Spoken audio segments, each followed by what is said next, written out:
Hello and welcome to, I think, the 6th session of our Dual Emperors campaign in Imperator Rome, the Archimedes updated edition. How are you doing, mate? I'm alive, I'm surviving. We'll see if Rome is that way at the end of this session. Have you got plans? Well, we've got 70, 90 years to go, and I've got a lot of land to conquer. It's going to be rapid expansion time. Yeah, I can see that being the case for me too. What do I want? Cilicia Tracheia, that's down here. Lydia's got 138. Got Lycia. Where do I want to... Where do I want to invade? What claim do I want?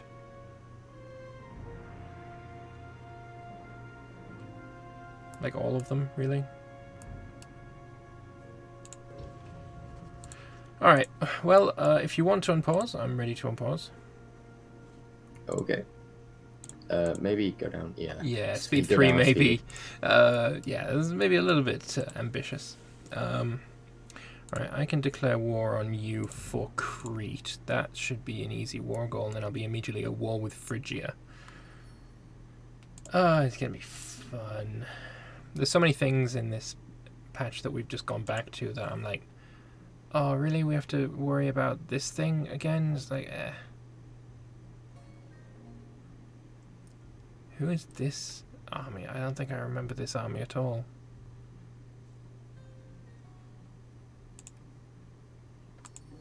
Yeah, it's gone now. Alright, I want to make a new army.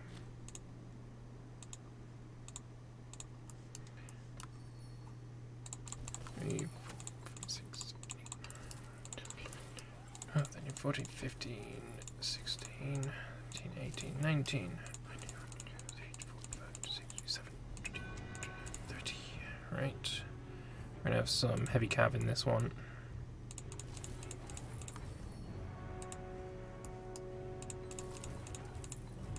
There we go, that's a new army.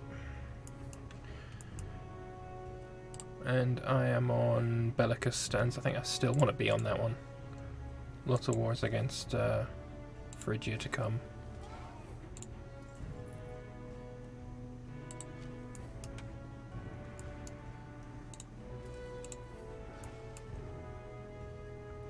I promise, no more talk about Tay this session.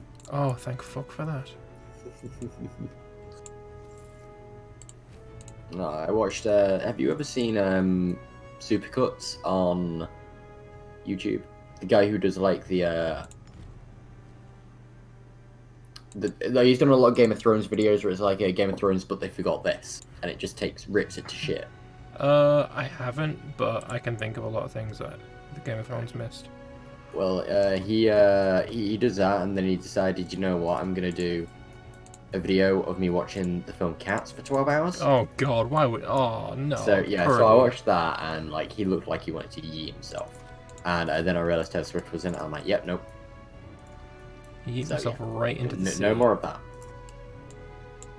Yeah, no, that sounds absolutely awful. Yeah. The poor fella. It wasn't even for anything special as well, it's just, you know what, I'm gonna do a face reveal, and I'm gonna... video me watching Cats for 12 hours. And it's like, why? So, yeah, Lambert, for like 15,000 subscribers. I'm not at 15k yet. No, but when you hit 15k, you know, you should watch Cats for 12 hours straight with the face cam and record it. You know what? Being a dad, I just literally don't have the time. It's the only reason I can potentially think of as to why I have fuck all intention of doing this. Literally the only possible reason. Sounds legit. Fair enough. Oh man, my my unrest map mode does not look healthy. I wish you could see, but yeah. Mine's pretty healthy for all of Italy, Carthage, and southern and central Iberia. Is when you get to Gaul and northern Iberia, it's like, yeah, nah. Looks like somebody ate too many Skittles and threw up. Yeah, sort of what mine looks like as well. They're not very happy with me in Anatolia. Not at all.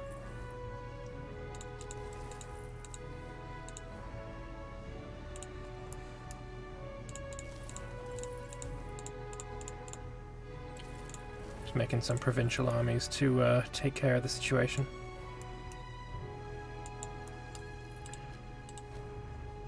Alright, Phrygia, do we have a truce with you? I do until 6:32 August. Might as well just wait for August. I'll be able to declare on them directly and use Crete as a war right afterwards.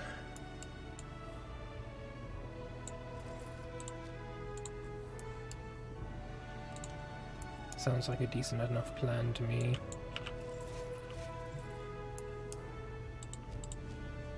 Oh man, my income absolutely skyrocketed. Holy shit.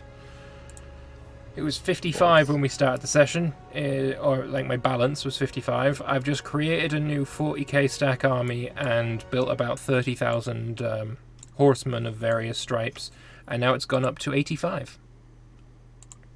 I was waiting for you to say, and now it's gone up to 57. No, that wouldn't make me go holy shit. That'd be like, oh, something changed. So yeah, in August I'm going to declare war. Well, my income just went from 77 to 75. And it wasn't even the taxes omen, because apparently that was already enabled. Oh, maybe it was a taxes omen. It's now gone down to 30 without the tax omen. Yeah, that'd be the tax omen. That perfectly balanced, no questions asked modifier. Yeah, it's the 30% taxes. I mean, I'm never going to say no to that, because let's be fair, it's fucking broken strong. But at the same time, holy shit. Yeah, nah, Jake, I'm not going to be reading out any of your comments now. I'm not after our discussion we had the other day.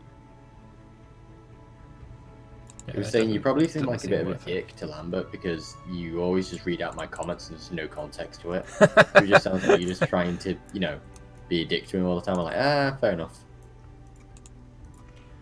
Yeah, So, I've got a no point. more reading out of your comments. Those days are over. I am nice Vespasian now.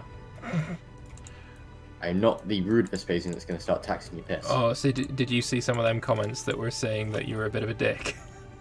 Yeah, I replied to them. Oh, nice. There was one of them, it was like, I can't tell if if the annoying is an act or he genuinely is, and I'm like, I sometimes act annoying, so it mixes up from when I'm genuinely annoying. Yeah. Just gotta take it in stride.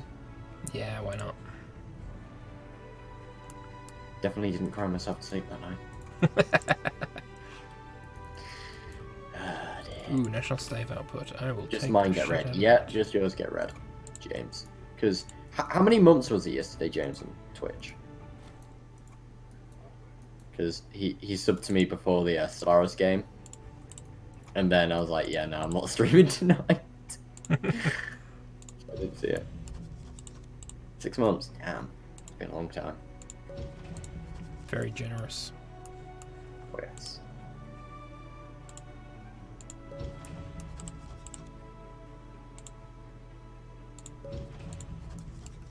I spend my political influence on claims. Seems like a good idea to me.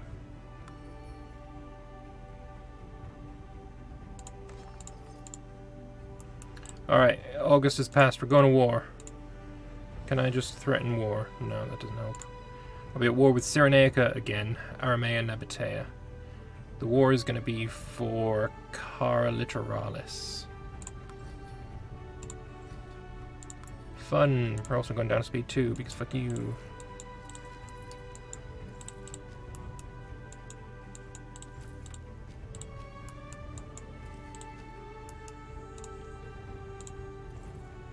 Right, you want to be on defend a region.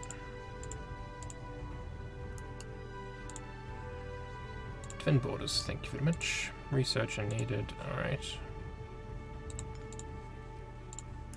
I don't really care for research at this point. It's not a bottleneck for me anymore. Research, what's that? Oh yeah, I forgot yours was wank. So what happens when you can't take fucking Greece? Yeah, not Right? untrue. How many pictures I see on like Reddit and Discords and shit of people playing Rome and they never go into Greece first. You always try and go into Gaul or shit. It's like, what? Why? Jesus, that is a high level fucking merc that I am currently might lose to. Fuck you and your level 15 cheesy shit.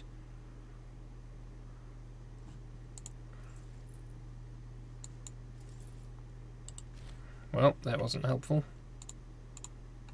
Lost the first battle of the war. Fantastic. Great start. Gotta be admitted, it was a phenomenal start. Couldn't have gone better. Forgot these dudes were pretty strong.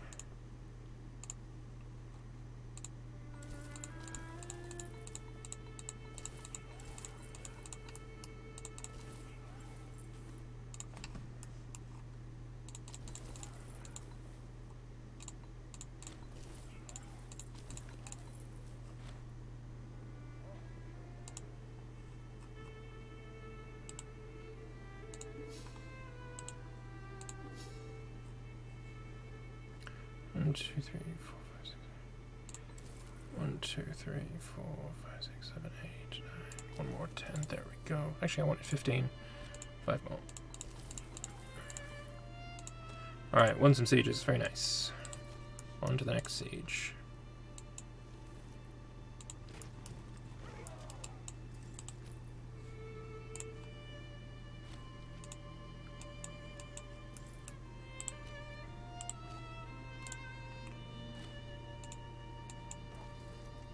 Ooh, that was good timing. I'd have been a -1 on that roll.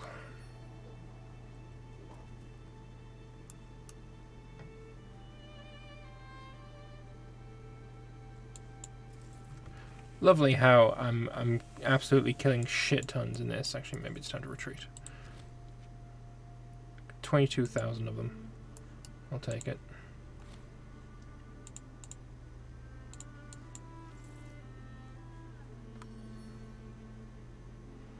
Where are you going? Oh my god, you took that fort so quickly. You bastard. I'll up my fort maintenance, that might help. Also, fuck you for sieging an island.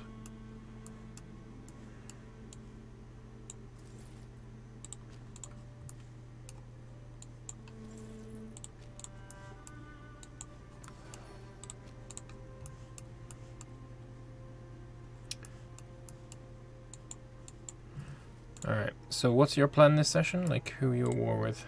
Well, I'm kind of toying between, do I wait until the aggressive expansion ticks down, or do I keep on going? And then it's like, well, I'll keep on going, but then I need the aggressive expansion to tick down, and, well, when Vercingetorix, unites the Gallic tribes against me and a full-blown rebellion breaks out, then I'll know I've gone fucked up. Sounds reasonable. What about yourself? Phrygia. It's all about that fridge. If I can beat them badly enough. How many troops have they got for you to... quite a few. Wars up after. Yeah. What's your aggressive expansion at? Are you at the sweet spot? I am at 51, so no. I've got the second most troops in the game. You've got first most. Or just otherwise known as the most.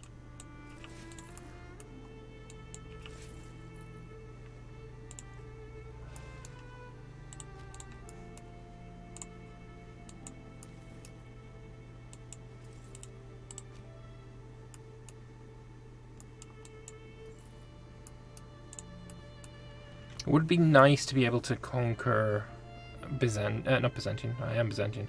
Conquer Cyrenaica in this. That would be pretty swell.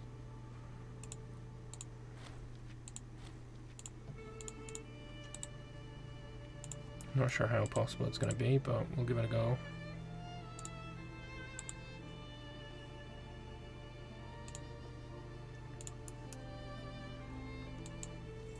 Oh, come on, you're on defend and he's right there. You can totally win. No, actually, you get trashed. Never mind.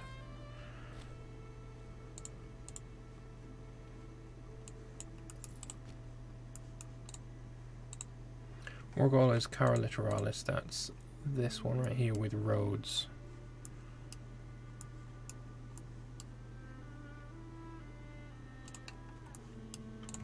If I can push them to the Cilician gates, I'll be happy.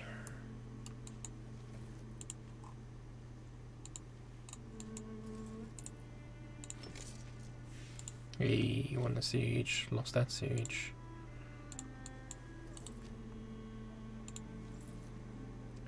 They're on phalanx, which means I want to go to envelopment. Which siege did I lose?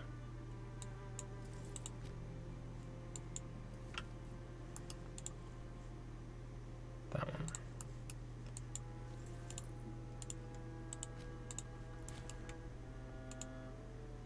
Jesus, they have got a fucking chunky army.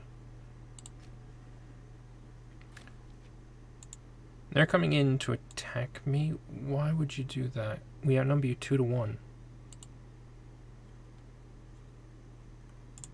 This doesn't seem like the smartest move. And you're attacking me into the hills? Why? What do you know that I don't? We've got the tactic advantage and he's still killing more than we are. What are the Phrygians' tech at? I thought I was better tech. I am. I'm like double his tech. Ah. I... But do you have... Does he have... He has the heavy infantry, light infantry, and archer combat bonus in the hills. You don't. Yeah, So that makes overall, sense his then. troops will be doing 15% more damage, which is an amazing tradition, and everybody who plays Greek and is fighting in the hills against non-Persians should take it.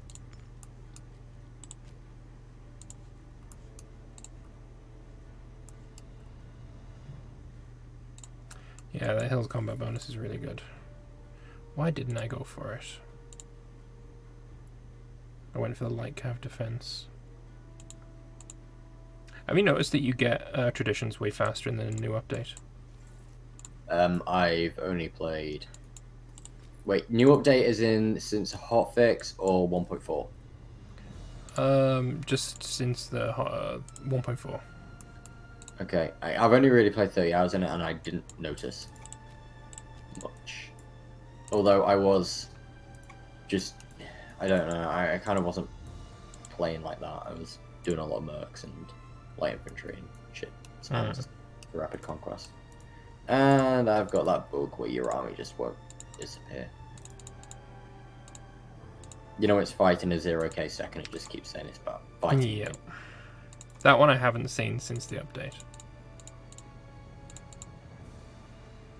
Yeah, I was going to say I didn't see it in the update when I was playing.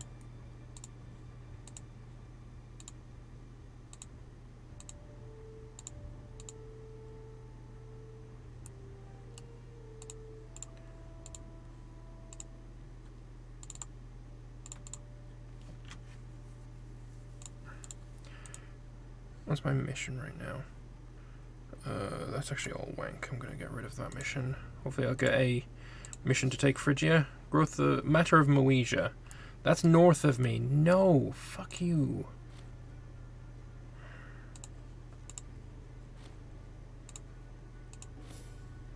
Matter of Taurica. No, thank you.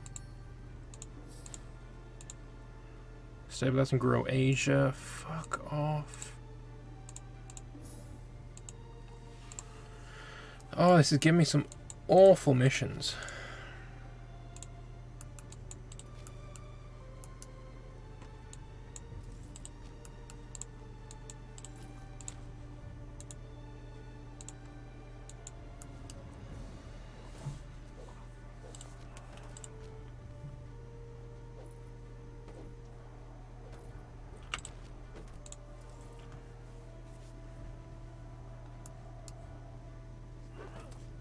Maybe a silly idea.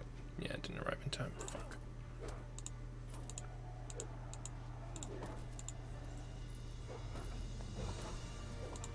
Oh, you ran away. Interesting.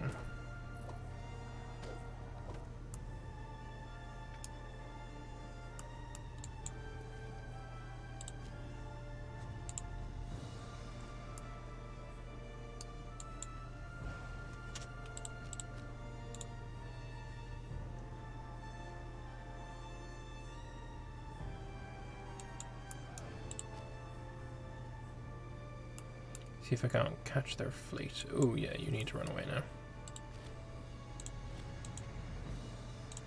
That was a rough battle.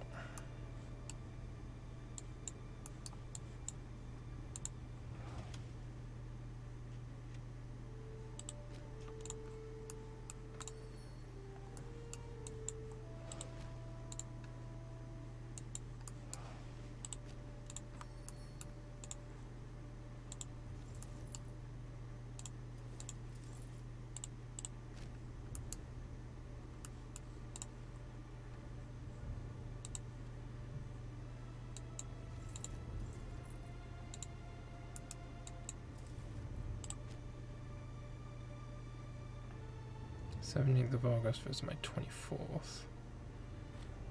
And 29th.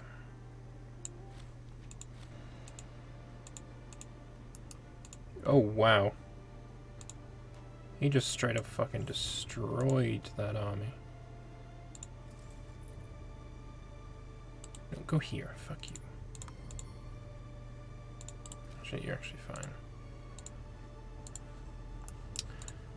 Alright, it's another siege fallen to me. Very nice. That was a painful battle. Yeah, Phrygia's doing surprising amounts of fucking pain on me. Yeah, they've got good traditions and they've unified culturally and religiously, pretty much. So they will be bringing in the world of pain. Yep. Rip my stab, mate. Look at my stability. It's 62 after just cancelling a shit ton of missions. I think I'll be alright. Uh-huh. Pearl of Thrace, Matter of Taurica. Fuck off with these wank missions. Matter of Asia, there we go. That's what I fucking wanted. Consult that bitch in Senate.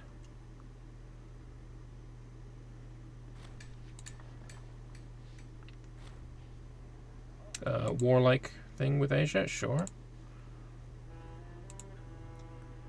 And we will get some more. We got precious metals, yeah, we do. Ooh, earthenware, I don't have double of.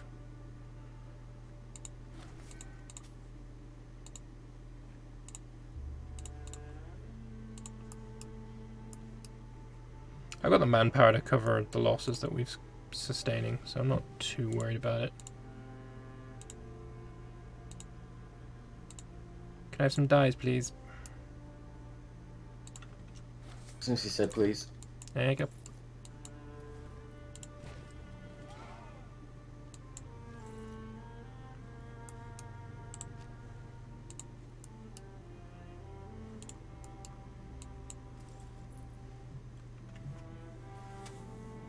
That massive level 15 general is really the annoying one here.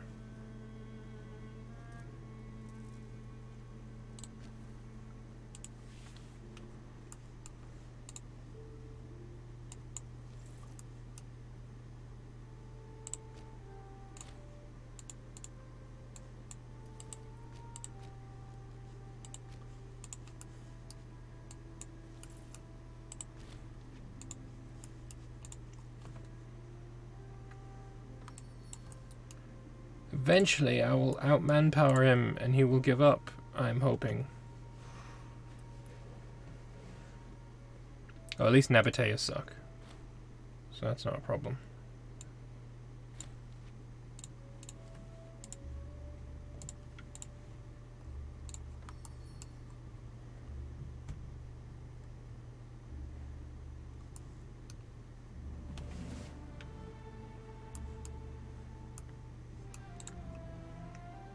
And the mercenary they had, we took a lot of losses, making sure that his army was quite small. So it shouldn't be a problem in the future. Because mercs take a very long time to reinforce.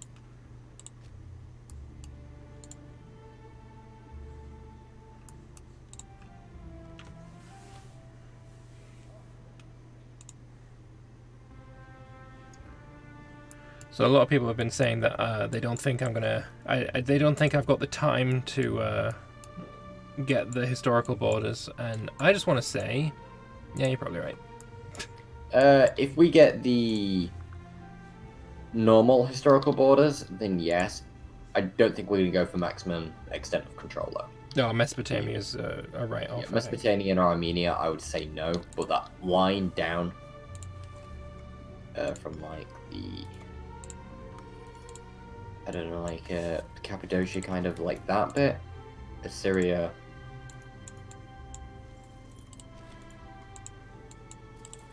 But yeah, the western half of Assyria, I reckon. You know, and then down in Syria, Palestine, Lower Egypt, Upper Egypt. Yeah, yeah, we can do it.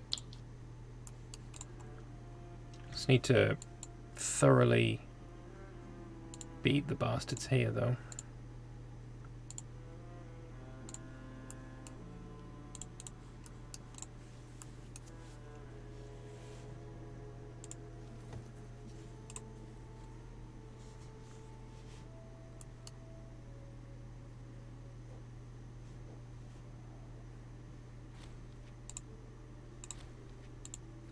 Siege of Rhodes 1.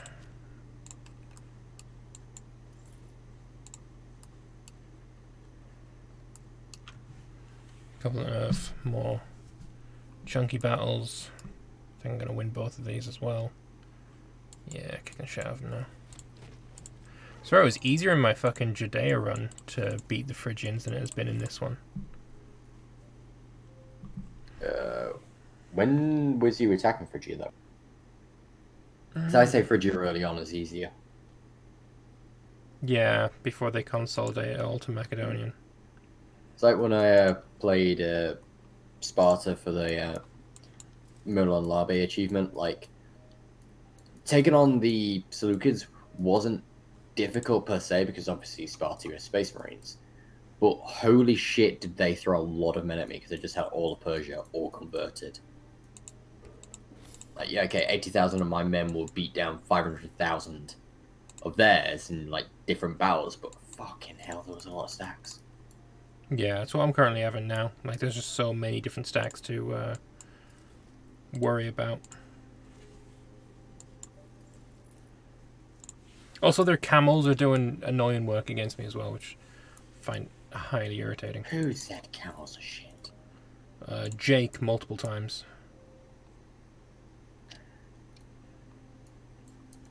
Jake wasn't sat in his arse in Tartessia, and if he was with the Greek coalition against the Easterns in your second multiplayer, he would have PTSD due to the camels.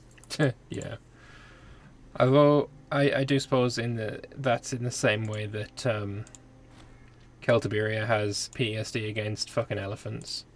There were just so many of them. All have PTSD against elephants. Well, you especially.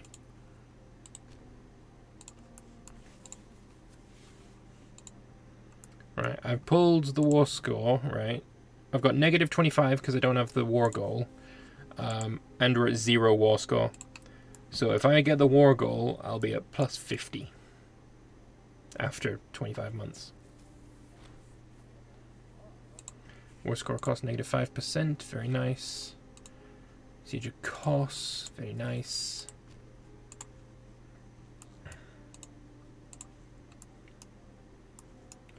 Now we just need to siege Sin and Tan, and then we're going to be good.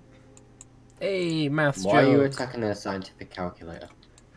Maths joke, who am I, the Simpsons? No, you're Lambert. You're right. Fuck the elephants. James, that is frowned upon in many societies. And the ones it's not frowned upon, we can't mention, because that would be against YouTube's term of service.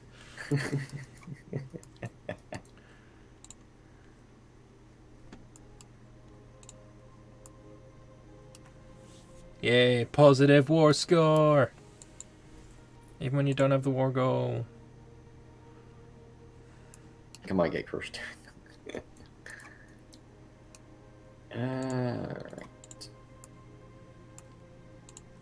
Ooh, how long is this event for?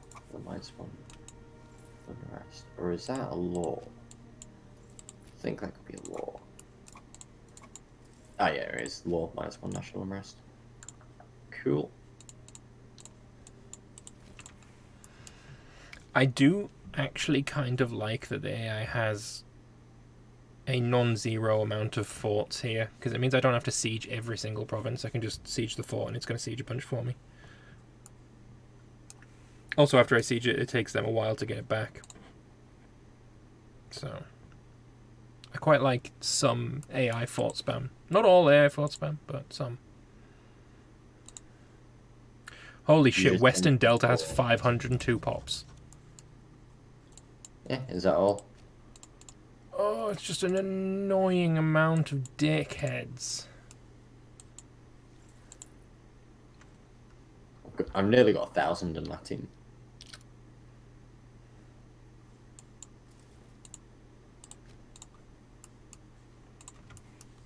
You know what you should start doing, Lambert? Pumping that Tyranny value up. Fuck off. Tried that. Reduce the war score cost. I know, but not worth the penalties. I mean, it is. No. You either fail or you die trying. You would like to see me fail. No, I see it far too often. It's nice to see you succeed for a Fuck change. you. And the comments start again on that comment. Yeah, totally failed in taking Rome last time we played out. Yeah, the AI took it before you. Because you're so shit that I didn't get a chance to take it before the AI got there first. Yeah, yeah, yeah. The entire 250 years in the game beforehand, just Yep. didn't get the time, did you? Nope. No, I just couldn't be done. Absolutely impossible.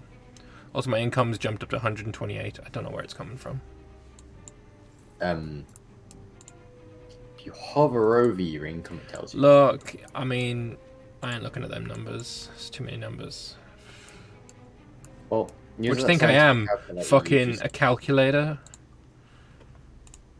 James, make me MVP in Discord. Why, Jake? Why I mean, if you pay me, I will, but why? Why should Jake be MVP? What did he do now? Because he's gonna pay me. Yeah. MVP for corruption this week. I suppose we could do MVPs for the Stellaris game. But what would that be then? MVP of skill, MVP whoever won the most points in the previous week. Woohoo! I get to be MVP. Yeah. In fact, I think I'm just always MVP in that Discord though. Don't toot your own horn that much.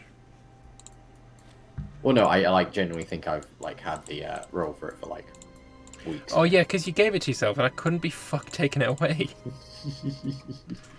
I didn't give it to myself. I did. did because you said I should have it after the coalition, and it just never got taken away.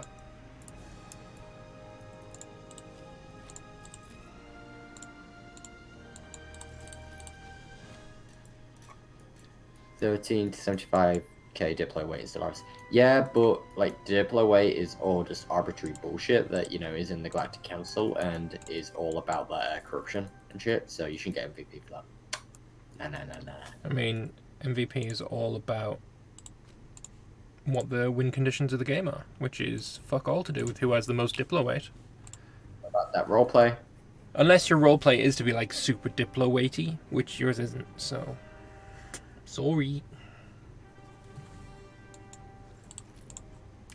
Not happening.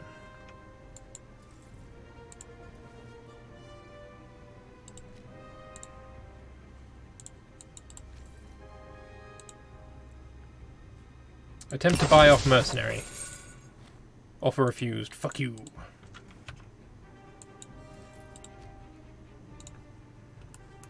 I mean, the offer wasn't refused, they just paid more.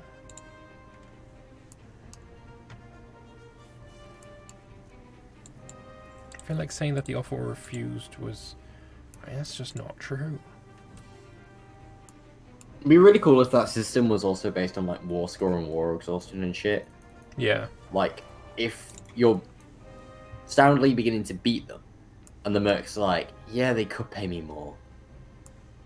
But if we accept this bribe, we're not going to get decimated. Yeah, something like that would be a good idea.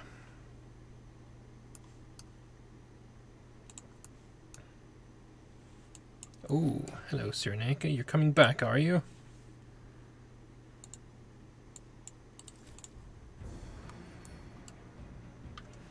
Too slow this time, bitch.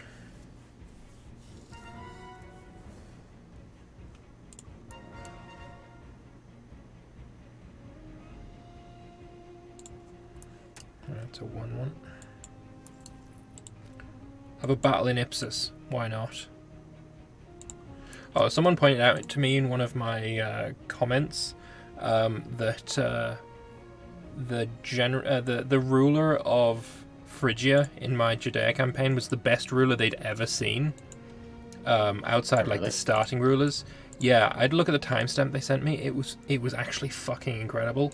It was like a 12, 15, 9, 12 or something stupid strong like that for a ruler 200 years into the game. So basically that was just Antipater and Antigonus reborn together. Yeah, pretty much, yeah. That's the way I'm choosing to look at it. Reincarnations and all that. I mean, we do have deified rulers. If Phrygia did not deify that ruler, I mean, fucking idiot. I was revering him after seeing him, and I'm bloody Jewish. I'm not allowed to revere other nations. Is there a word Ah. for reverable? Is reverable a word? It probably isn't. But he was incredibly reverable. So, I just took 30 aggressive expansion, and you know what? I'm gonna do that. I'm gonna banish all those foreign characters and get myself a 0.5 aggressive expansion off it. And now my console is a lunatic. Have you noticed how different that is in the new patch as well? I was at 70 aggressive expansion, I was like, yes, I can now no longer take aggressive expansion. Apart from my aggressive expansion reduction was only at like 20-30% at 70 aggressive expansion. They changed it. They nerfed that strategy hard. Which I'm not against. I think it's good that they nerfed it, but I wasn't expecting it. 10 ducats or become a lunatic. Hey, thank you, James. More bribes, indeed. Yes, I do like the occasional bribe. Ducats or lunatic. Hey, Lunatic. what crazy shenanigans are you gonna go up to now? I love how lunatic gets charisma. It's just like, yeah, fucking yes. Because why not? Oh, wait, he's a populist. Can I make him a dictator? I'm gonna have a lunatic dictator. Let's go for it.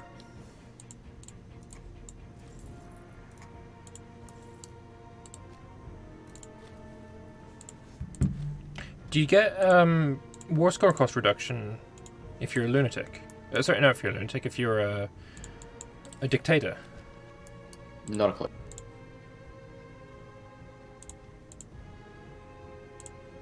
So I might make my current dude a dictator. But I can't because the council is way against it. Oh well, fuck it. I'm not gonna fuck around with tyranny this late in the game. Yeah, absolutely not. Why? It's never gone wrong for you before. Other than every time.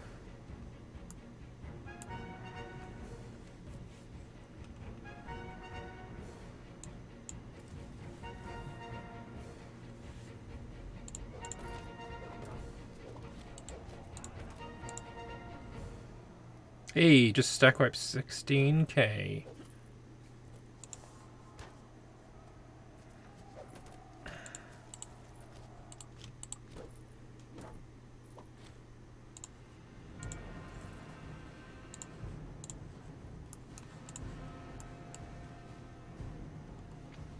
Jesus, what's up with you? How come you were retreating for so long?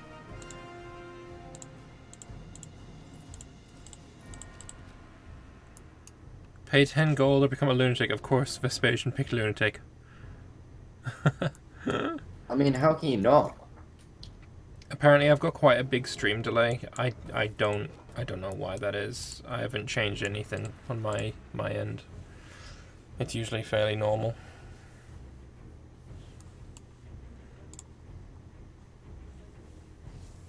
I'm gonna take a shit ton of aggressive expansion here as well. I just wonder if there's any aggressive expansion reduction inventions that I've missed. There probably is, and I just can't see them.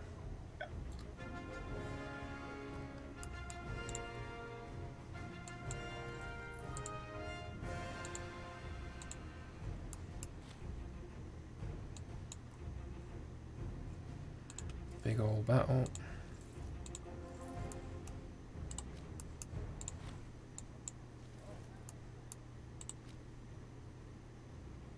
You want a job, but you're wank at everything, mate. Why would I give you a job?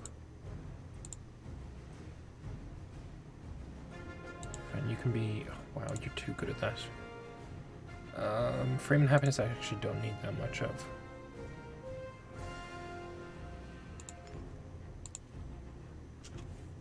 Here, have a job, you prick.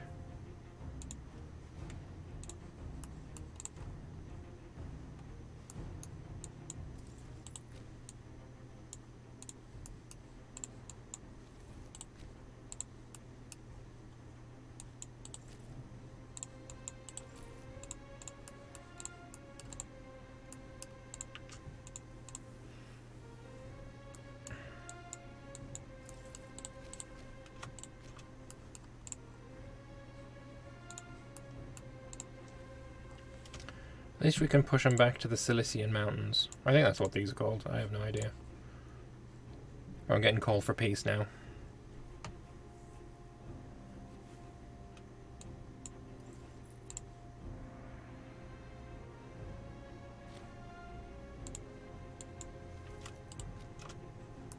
So make sure I get all of the provincial capitals that I want. Then we're going to peace out and immediately declare war on Praesos, so he doesn't get a chance to recover.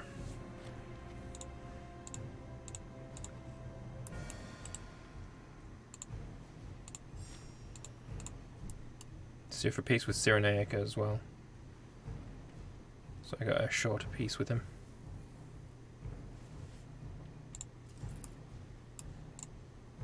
Oh shit, there's a fort there? Fuck, I didn't notice that. Oh, that needs to fall before I can peace out.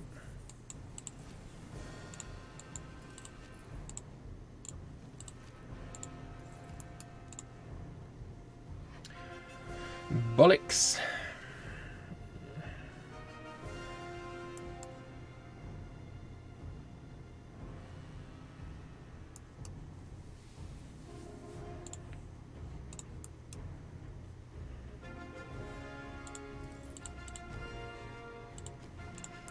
Yeah, it definitely seems like the Phrygians got pushed back pretty hard.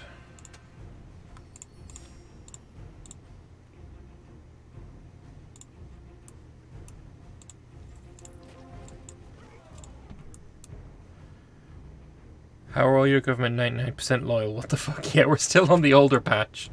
We're just finishing off a campaign that we have here. There will be probably some form of campaign in the new patch at some point. I'm not sure when though. No time periods have been proposed yet. Scheduling is hard. Alright, I'm going to sue for peace with Phrygia. The co-op campaign? Yeah, isn't our next one going to be something to do with Warhammer? Yeah, oh, okay, yeah. I was gonna say, yeah, Imperator, probably not for me. But, yeah, like, Warhammer then, yeah. What are you gonna do after Judea? Probably Sparta.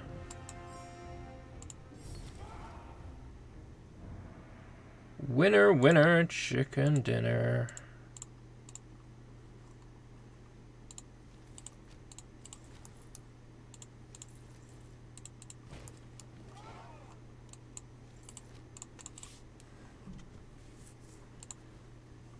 As long as I haven't taken all of my claims, then I'm going to be happy.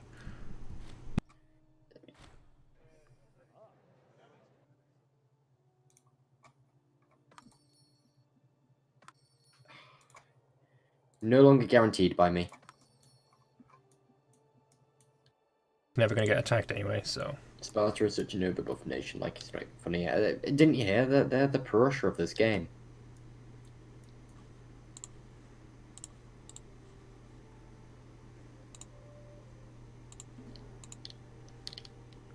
Nice if you could sort the list of pops by who has the most. It's definitely you, Cilicia Pedius, which is Follow this here. river all the way down with the road. Connected there. Pamphila. How many does Pamphila have? 127. I mean, the two Cilicias, Trachea and Pedius, I think I'll get claims on those too.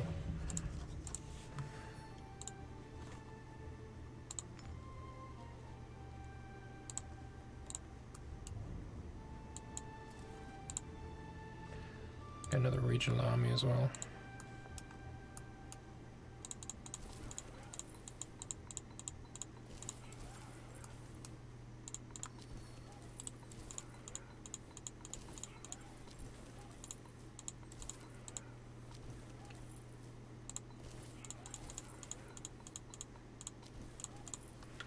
New regional army for Phrygia. Probably. The aggressive expansion's pretty gnarly now, actually. Right, that's the first time I've ever used that term. Gnarly? Nah, I've heard you use that before. Don't think so. Pretty sure. Probably not. Who's got the shit in memory here? I mean, shut you.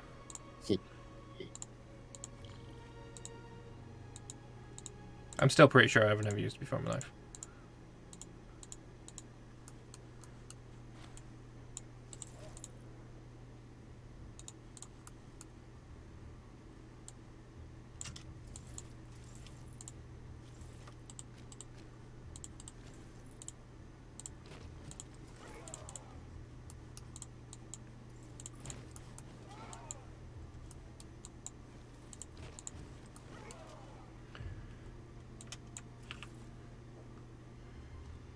Come on, get there.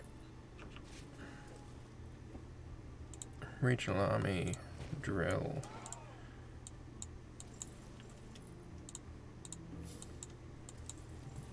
The good thing with you is you are expanding into your own culture group.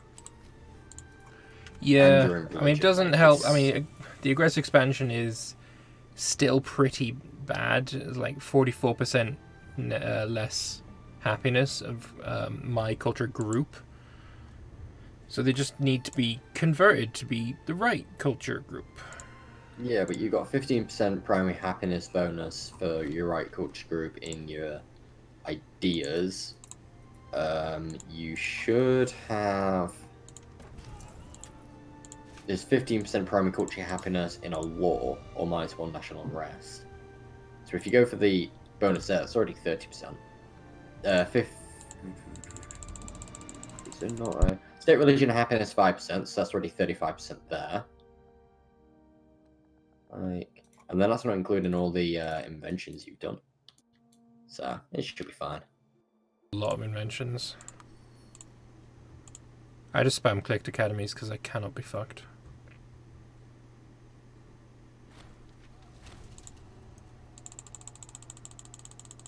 Apparently there was a slave revolt that immediately died. There was 1,000 of them.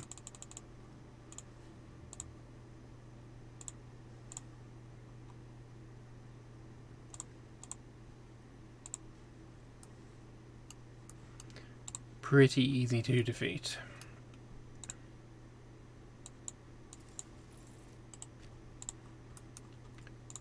When's my claim on you done?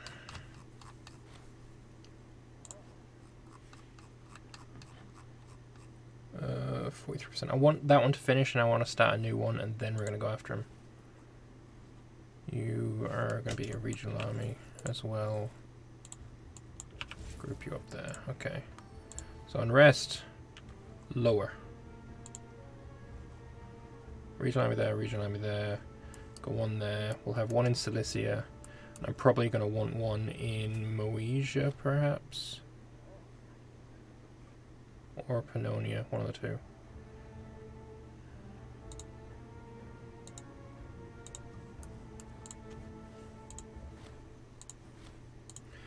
Oh, missions, yeah. Control Lydia. Yes. Into Asia. Yes. Making gains. What did I need for that? Looks like I need to go to war with you. Oh, it's gonna be easy. Also you.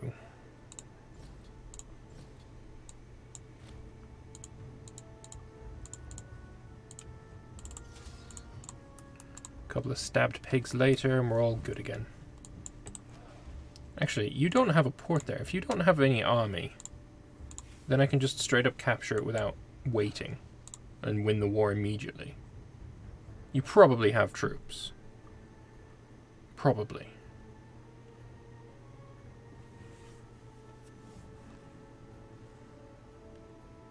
Yeah, troops.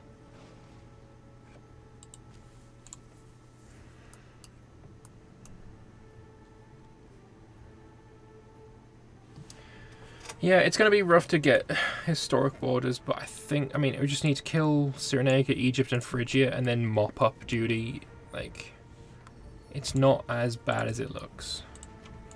Yeah, you can do it. And like I say, you've got the bonus with it being culture and religion, so it's going to very quickly turn loyal and get converted to your own culture group. So. Egypt would be fucked, though. think they may have to be last.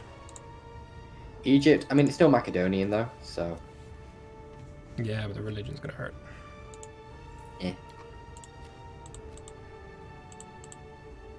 Land, you pillock!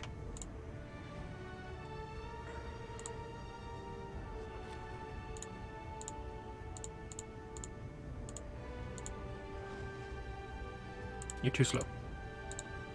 Couldn't wait for my army to siege it. It was at 0. It was at 100% anyway.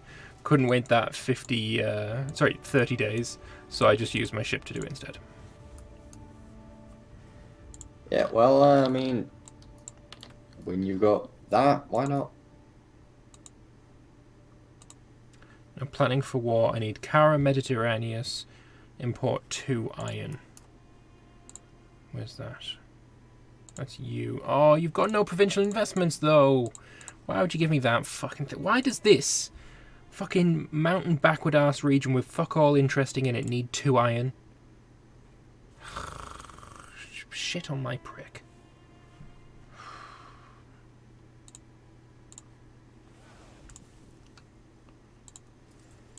I'm trying so hard not to be sarcastic whenever you say something about the game like that. Shut up. You're just a sarky little sarkhead, aren't you, really? Yes.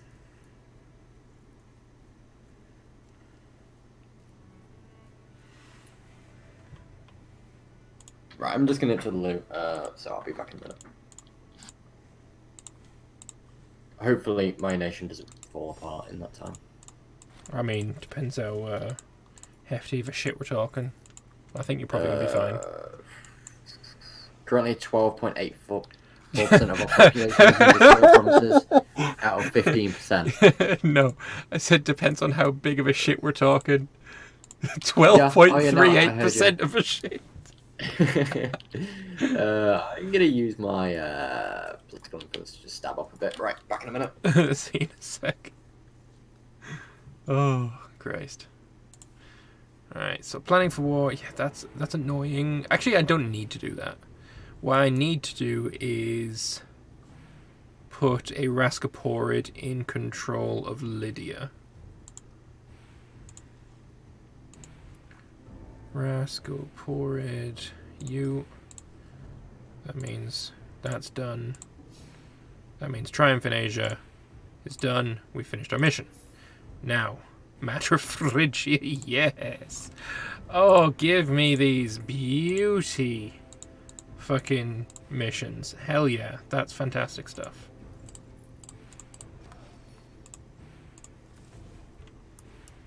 You get back to side. Must go to war again. That's the plan. Also, fuck those pirates. I'd love to go after Cyrenaica. Allied with Phrygia, though, is really quite annoying. Actually, where are you? You need to go back to Militos. We're going to attack Presos. There's a claim on Phrygia. We're going to get another claim, this time on Cilicia Pedius. And we're going to attack Presos. Phrygia will join. That's perfectly acceptable. Hopefully you don't join in, because I want to do a separate war against you. Right. Back at it again with this dickhead.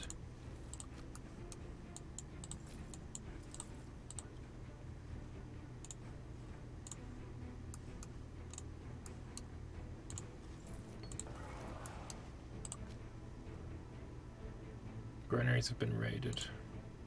The brigands will be caught and will fucking oh shit, we're at war with Cyrenaica again. I was hoping to get a separate war against them, to be honest. Oh well. Can't be choosing needy beggars, or I don't know, something along those lines. We'll get this all sorted. Anything new here? No. I need to give the Ziprid family a job. You can have this job. Ziprid. You don't care who you are, just as long as you stop being a Scorn family. I don't give a fuck. I've returned. Welcome back. I'm at war with Phrygia. Good. Also, my mission after the matter of Asia was the matter of Phrygia, so I'm quite happy with that. Though I would say the regions in this in Asia in Anatolia are much smaller, I feel, than other regions. I mean, they're not technically smaller, but they just feel smaller. I don't know what it is about them.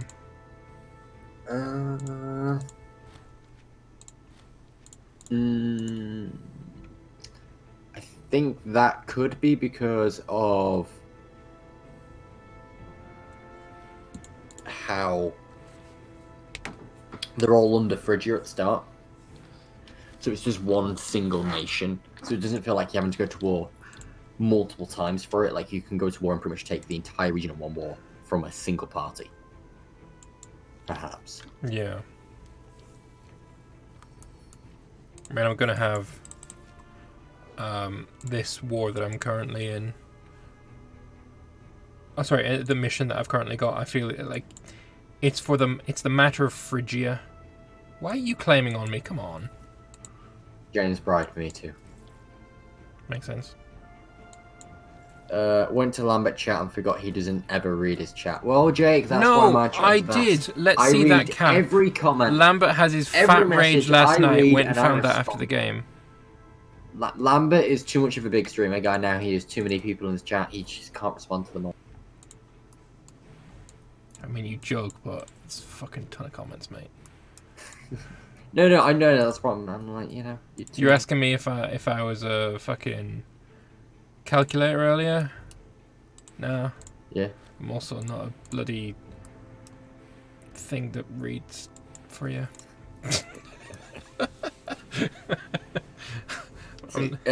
I was watching the stream of this guy who had like 15,000 viewers, and holy shit, how do you even read? No, it chat? goes far too fast.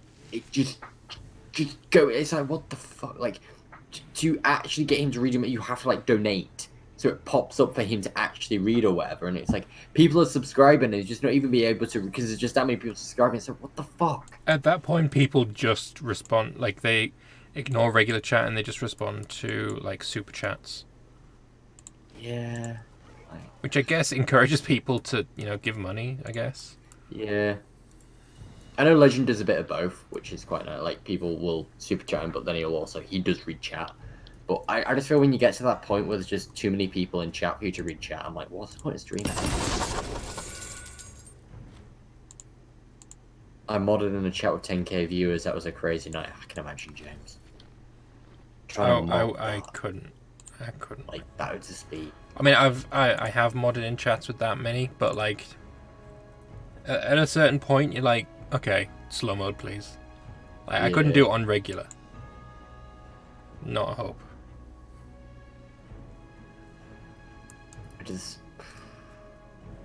Like, for me, streaming it is interaction with chat, and if you're not interacting with chat, what's the point? I agree. I mean, it's just sometimes it's less easy than other days. Why wouldn't you do that task? 2.5 XP isn't worth the 160 political influence. Oh yeah, no, that one totally isn't worth it. Isn't crucifying the revolt a better option? No, because that pisses off your slaves and make the revolt happen again. Whereas most of my country is slaves. I think everyone's the same at this point in the game. Most of the country is slaves. So I personally think that pacifying the slaves after a revolt is the better option. What do you think on that one? You know, when the slaves revolt? I tend to go for the citizen bonus because fuck slaves and yay, give them that tech. And also because I'm of the philosophy of barrack spam, to bring down the huge amount of slaves that you tend to have. Just so then I don't have to micromanage my cities as hard to get them maximum output. Just spam the fuck out barracks, get a load of manpower from it, reduce your slaves, so you don't have to micromanage them as much. Just easier. I can see that. Speaking of spamming barracks. See, when I do this kind of thing, I generally mute my microphone. No, I'm doing this on purpose. To prove a point. There you go. Yes. Have you seen Lambert's rage from last night? No, I have not. Was you raging hard, Lambert? Oh, the game just pissed me off. Oh, tell me about it, then. I was raging as well, but probably for different reasons. Well, Mine was AI. no, What was yours?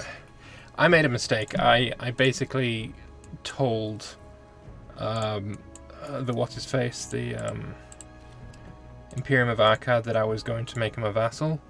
Yeah. Not remembering that I couldn't demand it while he was at war. During that time, Right. he just managed to get himself out of being, my fleet was superior to his. He got out of that for like a month before I got it back, but the game didn't update for the getting it back one, so it didn't give me it at all. I wasn't able to demand vassalization, which pissed me off. That's a big fat solid F for you. Straight up solid fat amounts of fuck that. How much did you rage when you got ideology? Not all. Did that destroy all of your... No. Okay, why did that do it to, what's his face then? Jack. Can you remember when you were the Holy Gaia? Because this one's a modded one, I think. They didn't change my ethics. okay. They changed my government. Oh, okay then. Right. Okay. Because I was going to say that would have made you rage hard. You just lost all of your branch officers. Yeah, no, we had this pre-planned, honestly. Okay. He came to me and Imagine pre-planning roleplay. no, he came to me and said he had a good idea for some roleplay. And I was like, all right, I'll hear it. And he's like, we want to do this, but we know it would really fuck you up. So do you want to do it anyway? And I was like, that sounds really fun. So sure. Yeah. Roleplay is the most important thing. Even if it fucked me up, I would be like totally fine with it. But it looks like it's actually going to be good for me, so fuck it. That's very much what James will say. Is like, yeah, this probably won't be good for my nation, but it's gonna be fun to roleplay, so let's do it. Yeah, I mean that's why we're in this game. Not this game that we're. I mean, for the people on YouTube, we're talking about the Stellaris roleplay multiplayer, which is a hell of a lot of fun. You should go and watch it, because it's great. But if you're curious as to what the fuck we're on about, that's what we're on about.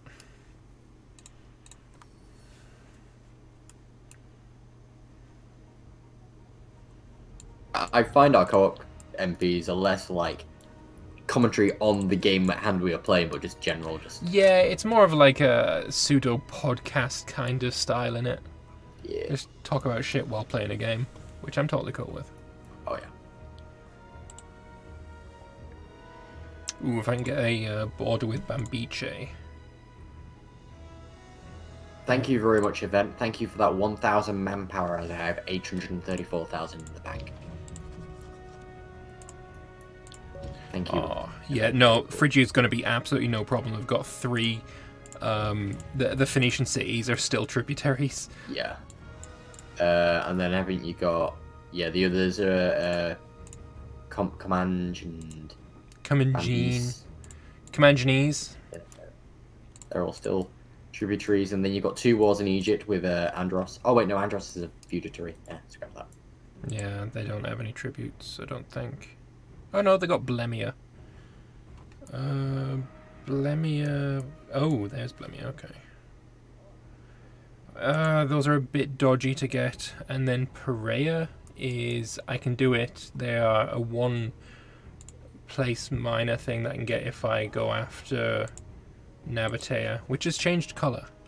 Also, I'm currently at war with them. Maybe I'll try and... No, there's no way I'm going down. Nah. Desurgens.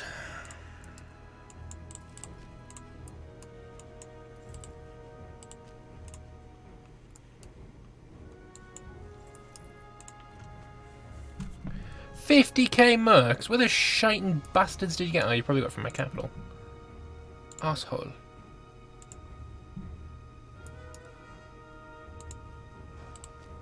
And Cyrenaica's back up here with his pissing fleet.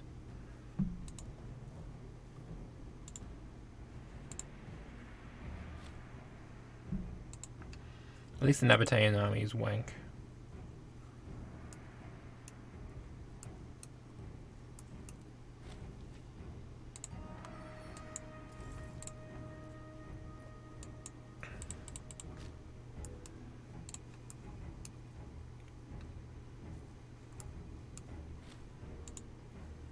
Yeah, it's another siege.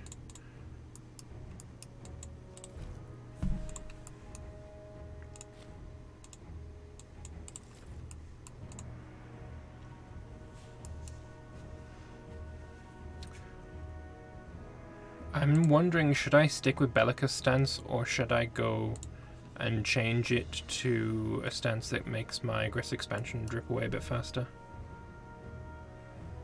Appeasement.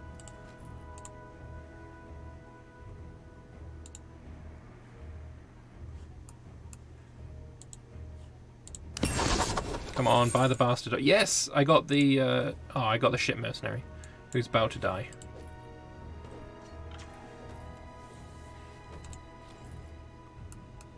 Or not, he won the battle.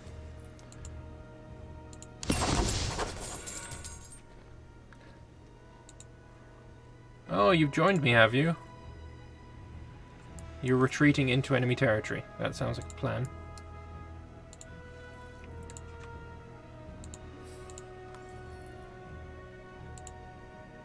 $153, that'll be fine. Get rid of those mercs. You don't need them anymore, Phrygia.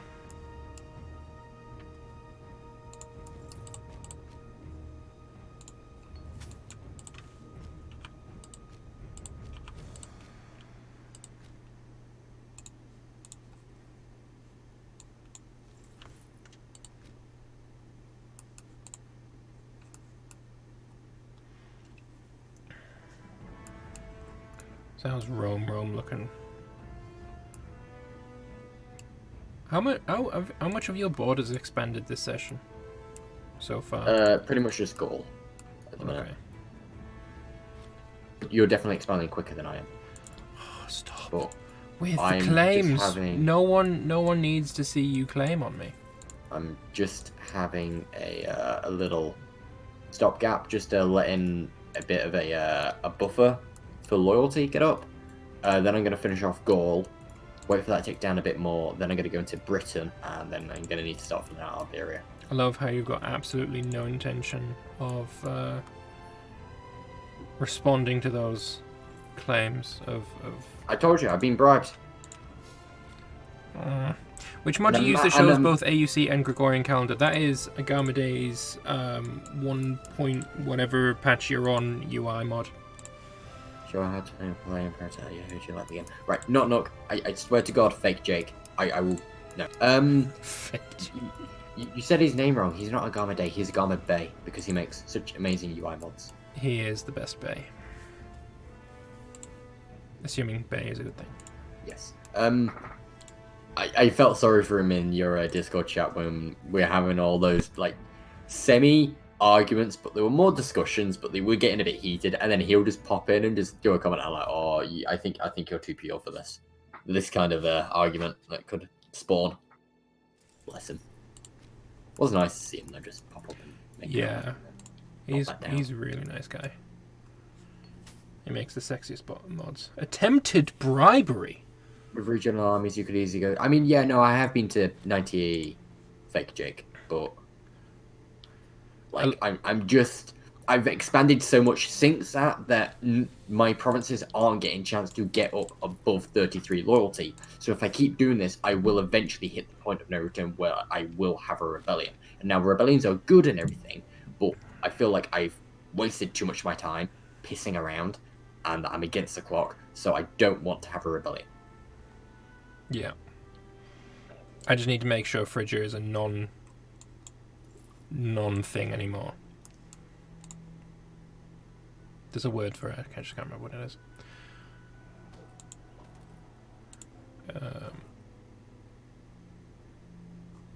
I think Vespasian won't make it to full Western Roman Empire borders. I think he's got a better chance than I do. It all depends on Iberia. Like, as soon as I hit the year 700, I'm gonna go to war, and I will not finish being at war until I finished off the borders, because then I know I won't care about rebellion. Because if I get a rebellion that's gonna happen after the game finishes, I don't give a shit. So, but yeah, it is a fucking challenge doing large expansion Rome without Greece. Yeah, I didn't even think of that, honestly.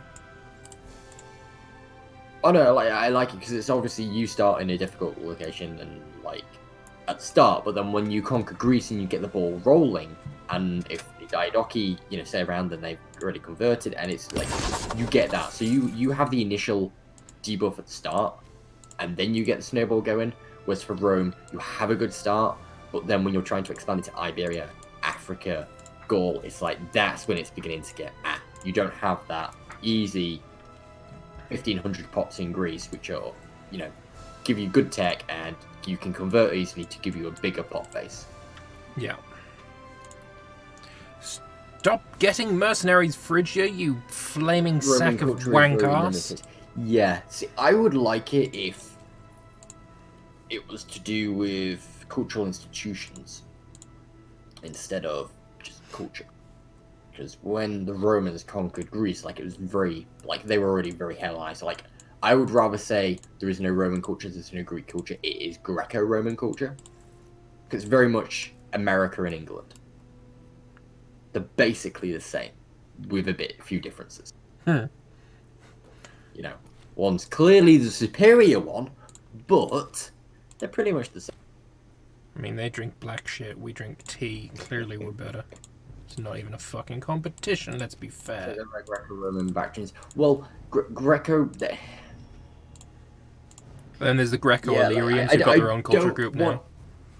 Yeah, I don't want to get bogged down in my idea for it, but, I think expansion and how much aggressive expansion... I mean, I don't like aggressive expansion, but I think the way you should expand and how that impacts your country should be where you're expanding to. If you're expanding into nations which have a similar cultural institutions as you, similar sort of setup with governments and everything, aka civilized, it should be much easier to incorporate them. Yeah, using civilization would be a very interesting change. Yeah.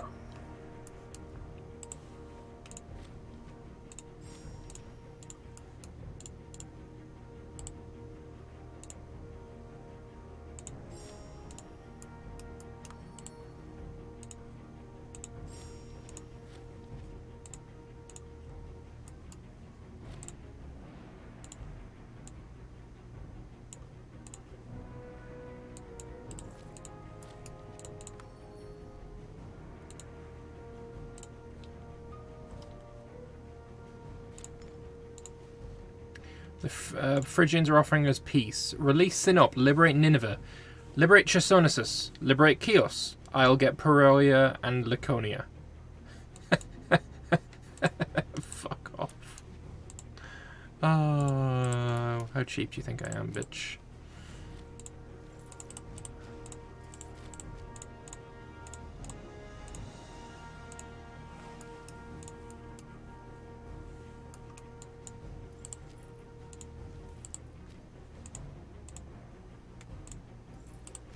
How about we go siege their capital? That sounds like a plan, right?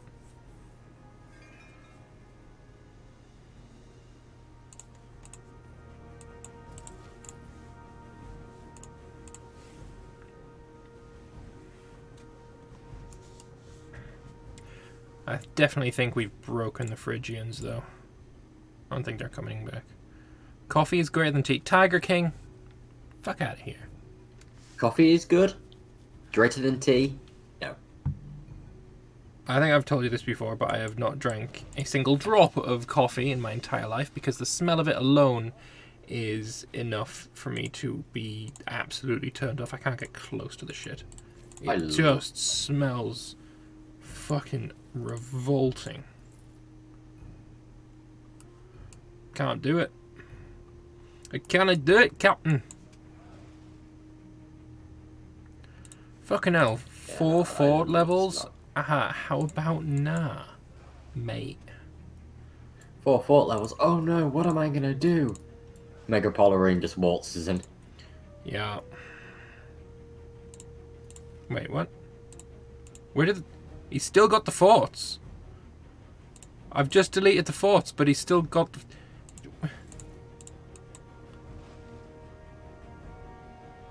Paphos has no forts. There we... What? We now have a claim on the Phoenicians. Won that siege. You just fucking find somewhere to go.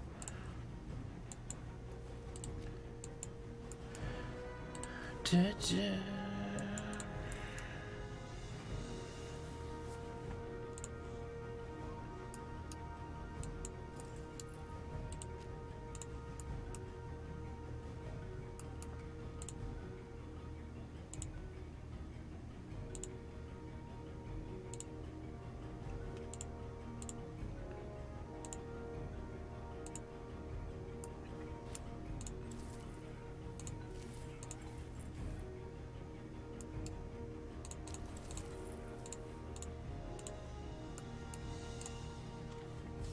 There's another fort down.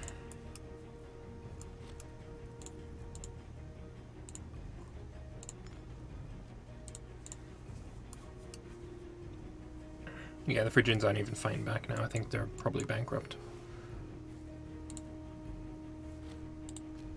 Antigone has fallen.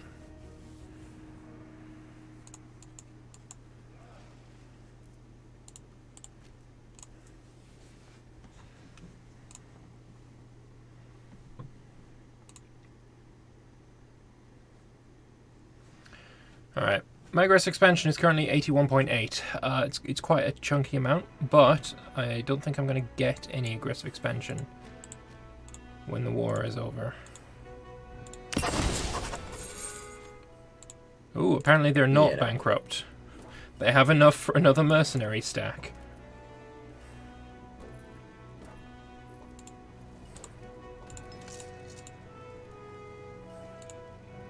It was not, clearly, enough. Also, this guy... Oh, he's still got one level of fort.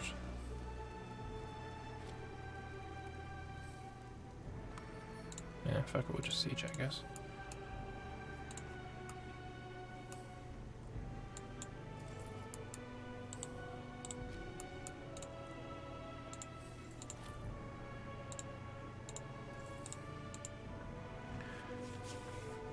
Coffee kept me going in 6th form, but tea is the best.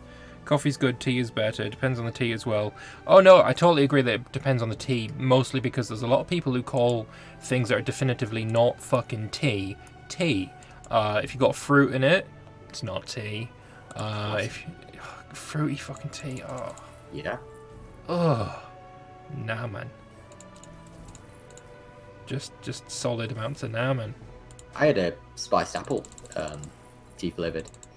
Shit. Not Shit, sure, yeah, agreed. It was, Shit. It was spiced apple and cinnamon. It was really nice. See, that sounds I'm open to trying all sorts of tea, as long as it's not iced tea. As long as it's actual legitimate hot water flavored, then yeah. Hot water flavored. That's literally what tea is. It's hot water flavored. It is hot water that is flavored. Yeah, It's juice.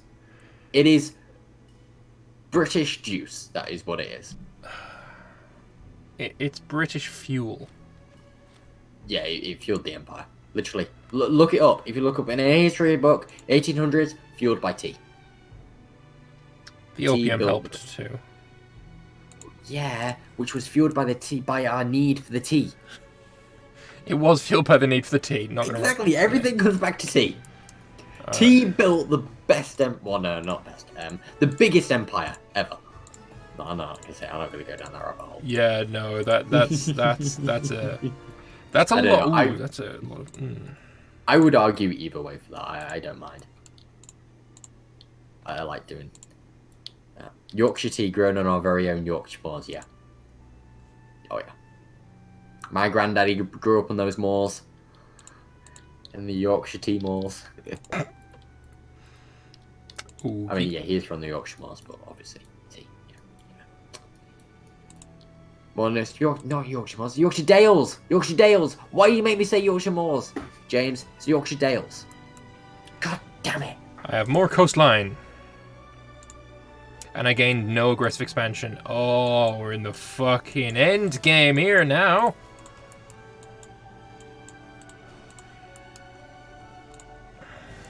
Right. We are got to force. Although my income tanked again. Probably the hefty amount of mercenaries I bribed.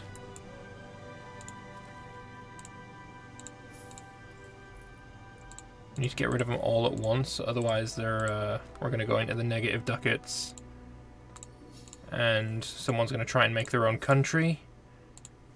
Again. Can't have people going around making their own country. Oh, that's fucking filth, mate. Oh, yeah. Fucking filth. Negative 418 ducats, I'll be alright.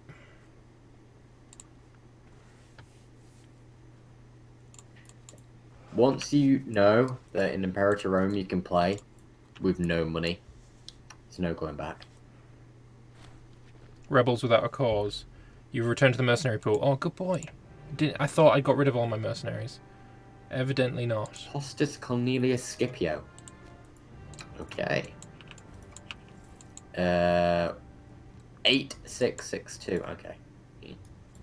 You're not as fantastic as I thought you could have been. Oh yeah, I also forgot that drilling actually costs something in this version. Maybe I should stop doing that. That Wait, is might. that not a book? How do I get fixed in hotfix? I never tested it. I haven't tested it either. That would be something to look at.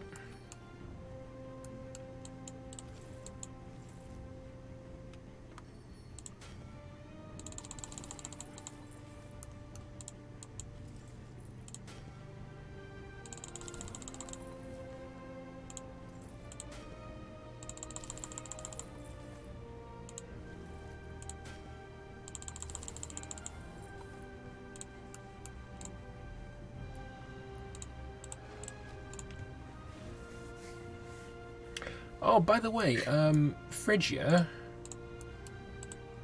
It's got a war. I bet you're gonna clip that face, aren't you, James? I finally got the religious assimilation tech, and I just pulled a super creepy face. And said, yeah, here we go now, boys. And I bet that's gonna get goddamn clipped or whatever. I mean, if it's not, someone's not doing their fucking job. Truth, that could be the next emote. What bug? Basically, in the new patch, drilling doesn't cost you extra money. Which is both fucking hilarious and lovely. And broken. It's perfect. Perfectly balanced, as all things should be. Did you... Oh yeah, no, you did. I saw the comment on the Paradox YouTubers. And, like, the rise. For like the past 3 years. Of all the subs. Oh, Spiffing Brits rise, holy shit. Yeah, it was fucking... Him and Tommy K, like, Tommy K to a lesser extent, but he did start with... like, Tommy K at the start of that video had, like, 100 and something. And, honestly, like, I think for this, what you started with really doesn't matter. Like, Spiff is over a mil. And he started that video like 500k down on Quill. Oh yeah. So yeah, I don't see the absolute numbers at the start of the video. I mean, if you manage to get a lucky break, I mean that's what YouTube's all about. Tommy K kind of mainly focused on Hoy, and he went from a couple of hundred at the start of that video to like well over 100, I think nearly 200,000 by the end of it. Which I think when you focus on that, whereas I think Spiff is very much he's kind of a variety in a way. Yeah. He and you're gonna get a bigger audience from that. Like, not knocking him, like he's done phenomenally well. Yeah, he's also a really fucking down to earth guy. He I wouldn't know him personally, but like from his videos, he does seem pretty cool. And also that voice. Holy shit, that voice. No, I met him at I recognized his voice at ParadoxCon, and he is just a genuinely down to earth guy. ParadoxCon. Yeah. God damn it! Why is it I'm missing everybody at ParadoxCon? Because you're not a big dick streamer YouTuber, man, yet. Oh, you're only mini dick, dude.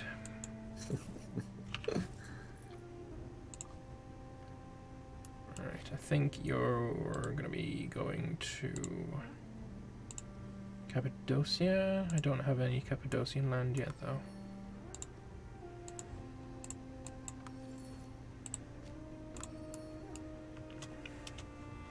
It's funny because these three tributaries, I'm just going to attack them one after the other.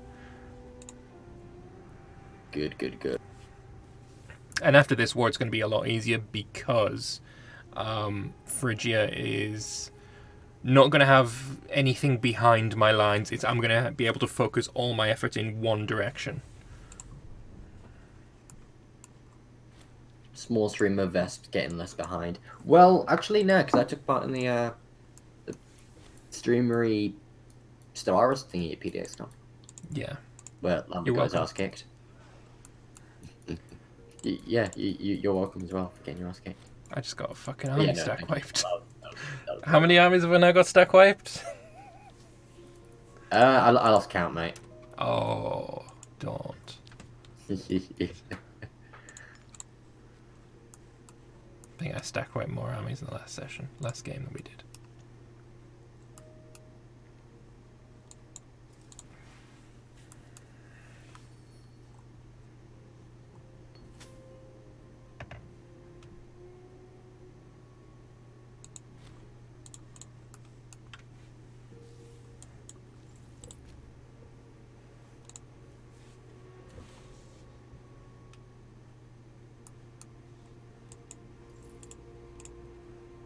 Since when can't you declare war on a nation if it is guaranteed by a nation that you have a truce with? Wait, what? Yeah, no, that's been the case forever. Has it? Yep. Oh yeah, no, it was. It's that thing where it's not in EU4, so whenever I see it in, because it's not in EU4, is it? You can attack a guarantee. Yeah, so yeah, that must be where. And every time I see it, I'm like, wait, what? Yeah. No, I get it. It is definitely something to get used to. Oh, this sexy level 14 general, he's fucking mine. You prick.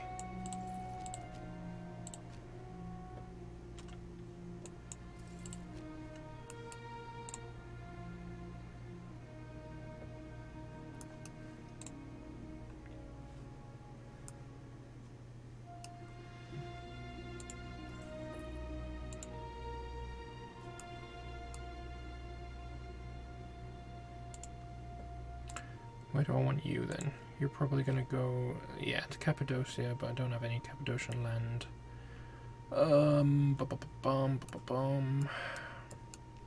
Could also send you to Moesia.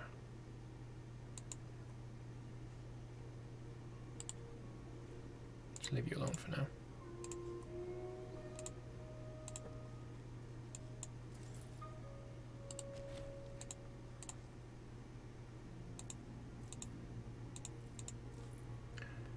More bloody mercenaries! No, you cannot have them.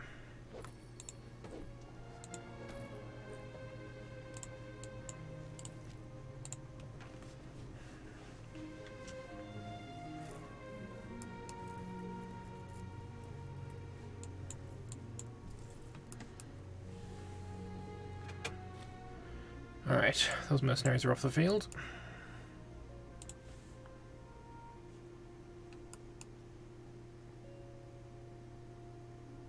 That's easy. Where are my elephant death stacks? They're not here because I'm not a tribe. And I cannot be asked micromanaging that bullshit in low civilized areas. Understandable. I'm also not a scrub. Spams elephants. Heavy infantry is what you spam.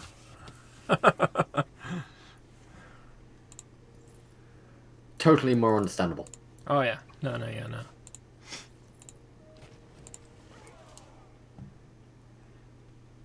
I need to replace whatever army that was that just got murdered.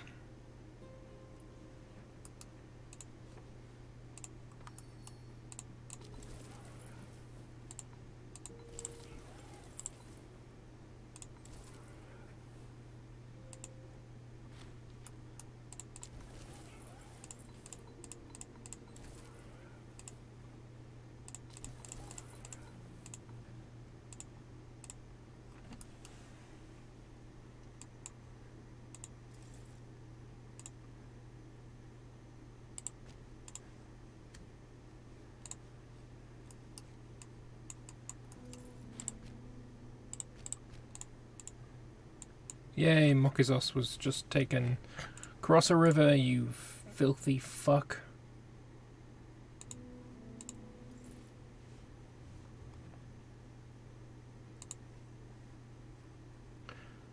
Alright.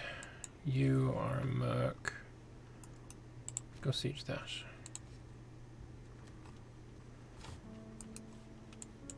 Hey, lost you.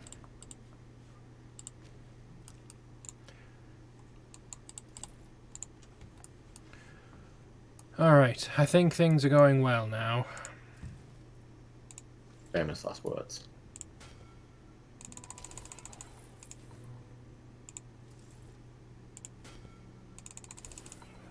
What army comp do you go with for Greeks? Same army comp I go with for most people, to be honest. Mostly because I like to have something that I can just build and not have to think about, because if I spend too much time thinking about the army comp, I'm spending less time thinking about other things. And especially when you're on YouTube, you know, recording shit, just doing something that I know, okay, new army, this is really quite valuable. So my comp is simple: 30 heavy infantry, 6 of a kind of cavalry, and 6 or 4 donkeys. And it's that every time. If it's a regional army like this, I'll go with 30 of a kind of horse. Or a mix of, you know, 2 different kinds of horse. 15 horse archers, 15 light cav, something like that. Something that will just stay in my territory, doing its thing, and I can just ignore it. So yeah, that's my stacks, and there's probably, I mean, if you're in a multiplayer scenario, the best thing to do would be to tailor your army to what your enemy have got. But also, when you do that too much, you'll probably find that you're spending quite a lot of money changing your armies around, and that's got its own problems.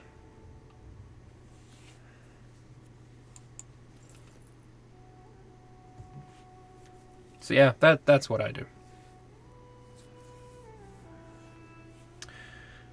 It's good remembering the time when Phrygia could easily beat up on Lambert and then to see Phrygia getting beaten up. I agree. That is fucking awesome, isn't it?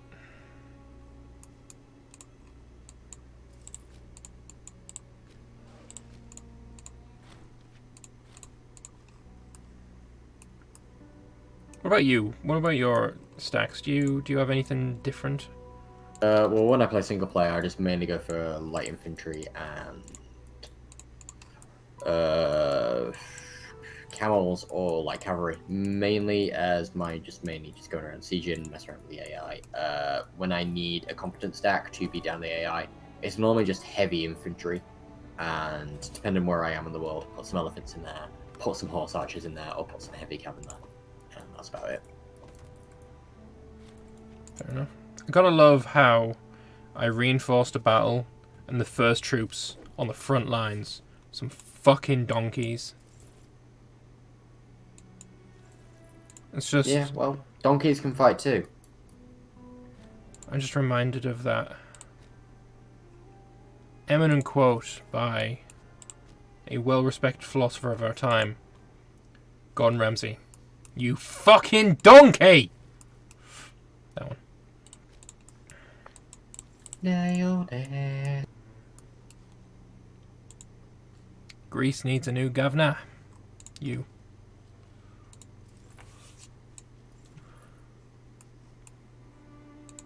You need a general. You. Even though you're shit. Army comp is also influenced by the tradition you have.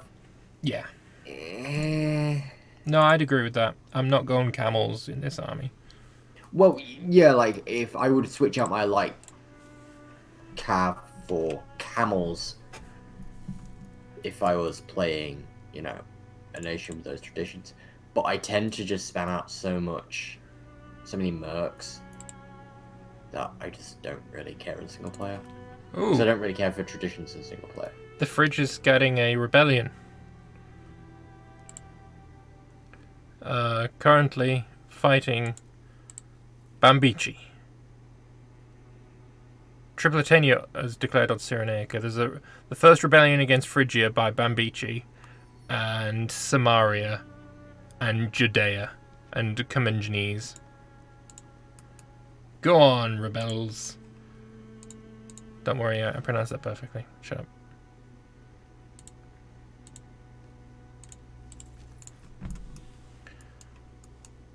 Right, you go there, you go there, you go there.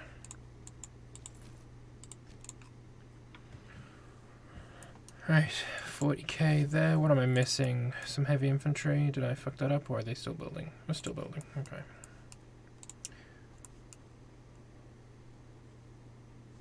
Thankfully, I'm now on the war goal.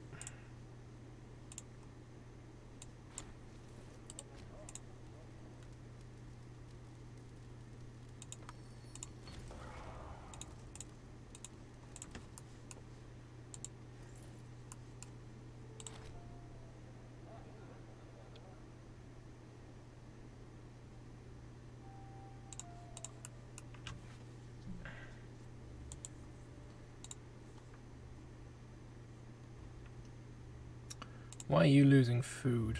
You're importing food. Don't lose food.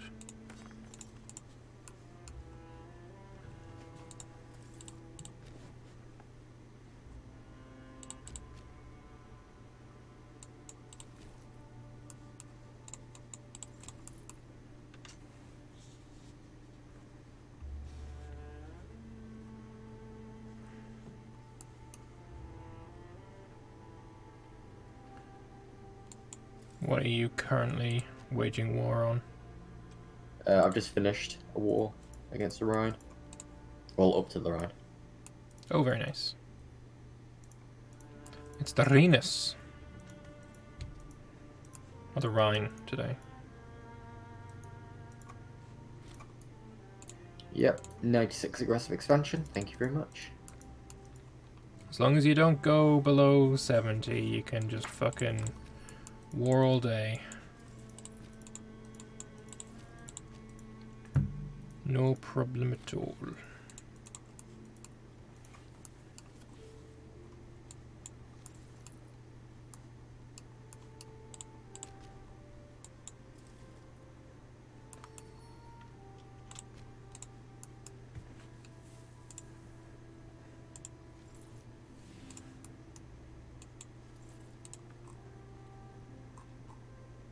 Oh, almost. I've got a potential general here called... Well, his two surnames are Cornelius Scipio. His culture is Roman, and he's Hellenic. I had a Cornelius Scipio. What was his first name, do you remember? I'm sure I had a Cornelius. It's something Cornelius Scipio. If you can remember his name, and if it's the same, it'll be fucking impressive. He was an 8 Marshal. Oh, this guy's not, but this guy might have some issues. Characters.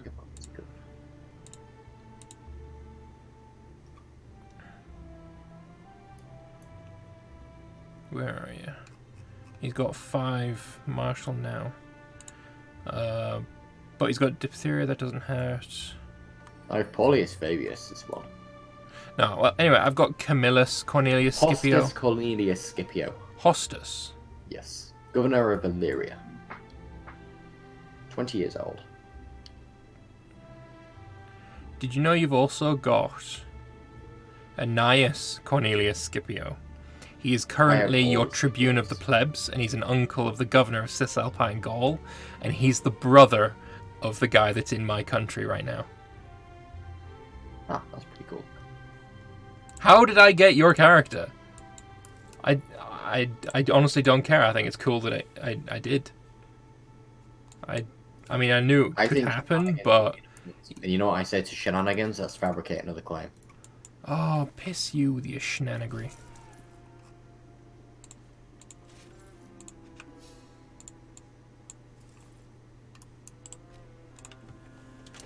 Only 3 war score.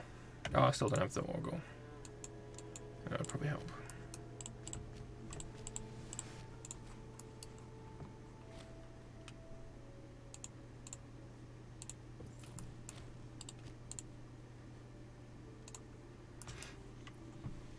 I just find it interesting that we've got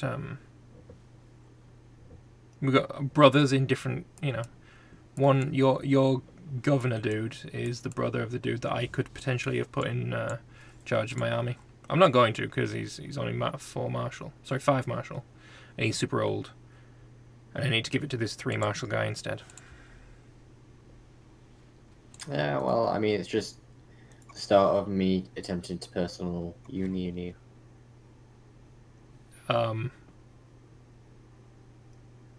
We're not monarchies, mate. Yes. Not yet. Mate, I tried. Fuck you. I ain't trying again. we've been down this road. I'm not interested.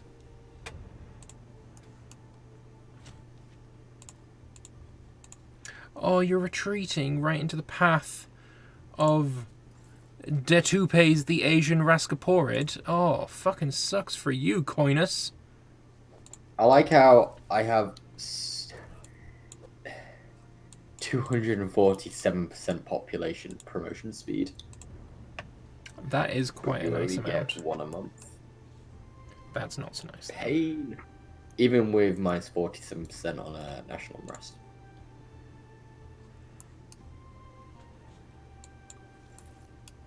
Oh, is someone building a mega city? No. Are you? No. What would be the threshold that you would consider mega city at? 'Cause I've been struggling to come up with a solid 1,000. number. 1,000? I reckon 1,000 is when you're hitting the point where it's like, okay, right, you should have a nation which is like 15, 20,000 pops to sustain that, like 1,000. I know I keep trolling Iggy or anyone who talks about it, says that your capital should be no more than 2%, because Rome at its height was 1 million, and I believe the Roman Empire had 50 million inhabitants at that point. So, which is, 2%. Yeah, I definitely think a proportion of your total is probably a good way to put it.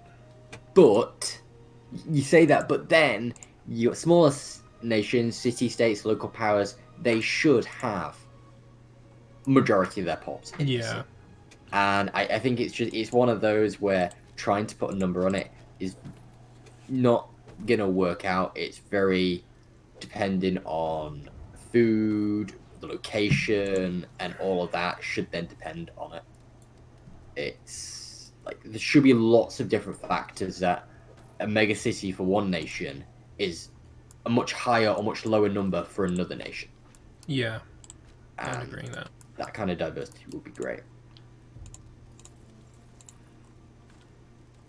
Well, Camillus Cornelius Scipio is now a general in my army. Smaller nations are stupid anyway, honestly. They shouldn't be game relevant or tech mega cities. Fucking Macedon was a tiny fucking nation and it beat the pissing Persian Empire. Exactly. Like, the fact at this point was small states could go to war with larger states. Very frequently as well. Like Macedon, as Lambert's example. I mean, Persian Empire was at a weakened state, and it was dying, and... It was too decentralized, and the people it was decentralized to were not in favor of the Persians. And a lot of really bad decisions. Like, just listen to Memnon. Listen to Memnon and you'd have won. But you're a fucking knob, so you lost. Yeah, way too many, like, they started having the rebellion in Egypt, and, like, satraps were beginning to get a bit more, independent, shall we say, and, yeah. Shit hit the fan.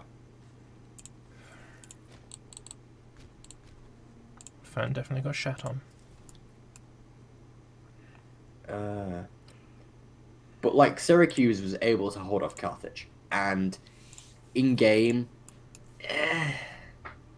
that's not gonna happen. I mean, player Syracuse against AI Carthage, yeah. I mean, player against bigger nations, and yeah, but like Syracuse should and could be able to hold off a big nation like Carthage. They would be thorns in the side, and that should be represented in game. Yeah. you don't just take land and instantly that land is like, yay, you know, the snowball effect. Like, you should have to decide whether it's worth to take that land. You should just be taking land for the sake of land, like you do in E4 and shit. Anyway, moving on, because I will start rambling. I think people watch for the rambles at the same point. Like, it's sort of like getting our thoughts and ideas for what the game is maybe lacking or missing or could be improved on. I think that's a pretty valuable part of our commentary. Gone fucking days with that one. Oh, wait, no, because they're guaranteeing, and if they're guaranteeing they become world... Oh, I fucking hate this game. No, I was planning to attack someone, to drag someone in who was guaranteeing them, and I'm like, oh no, wait, to circumvent their allies. I'm like, wait, no, that's not going to happen. It's not how that works.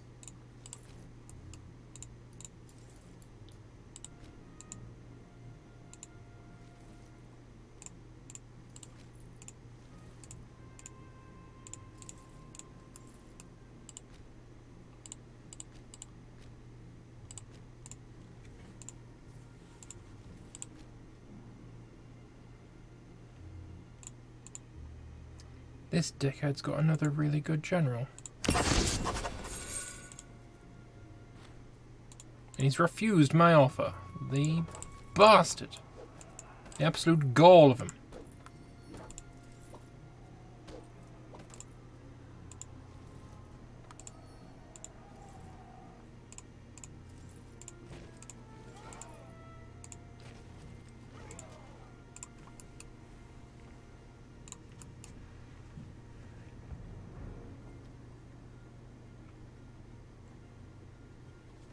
I think if he loses his capital, he's going to succumb.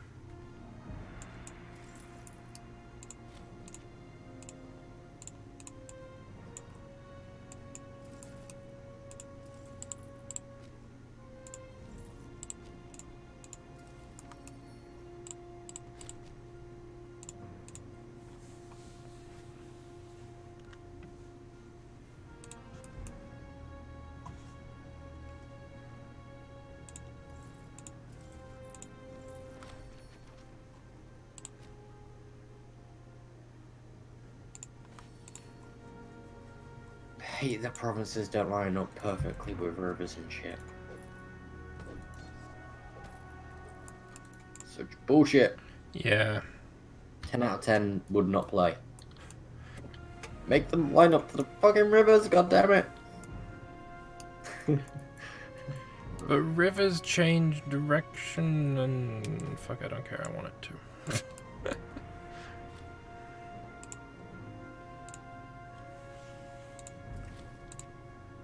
Rivers in game change direction that drastically in a time span over 200 year game.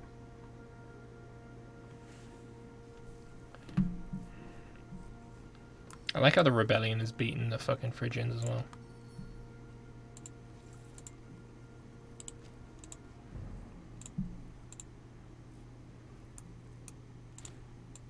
Oh no! Camillus Cornelius Scipio has died. F. He was shit anyway, but I'm running out of good characters, so...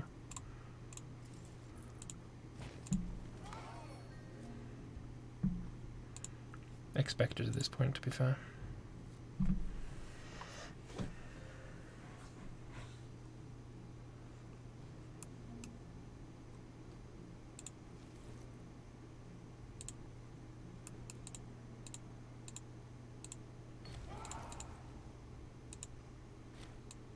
Siege of Antigone is 1.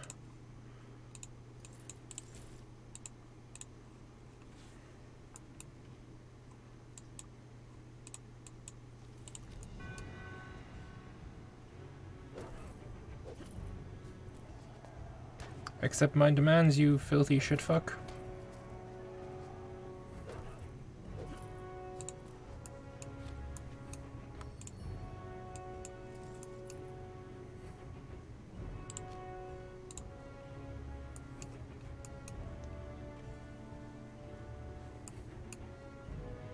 As long as he hasn't taken back any of the provincial capitals. It's annoying that you've got Morogo. I don't think I was going to be able to get it anyway.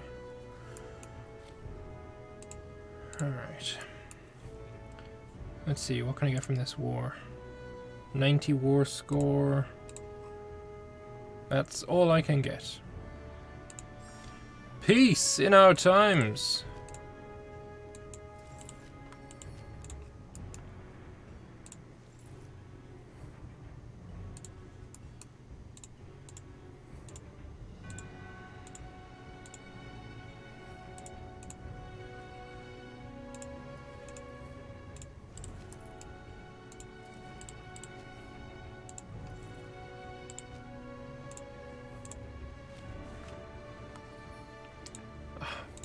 My dude, come on.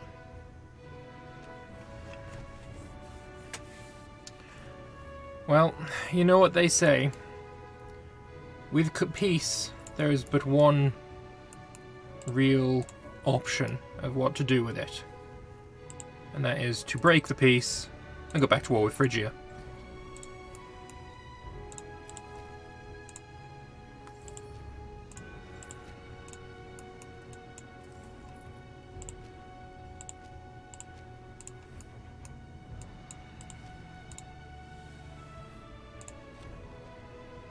I will give this man not a single second of peace, for he does not deserve it.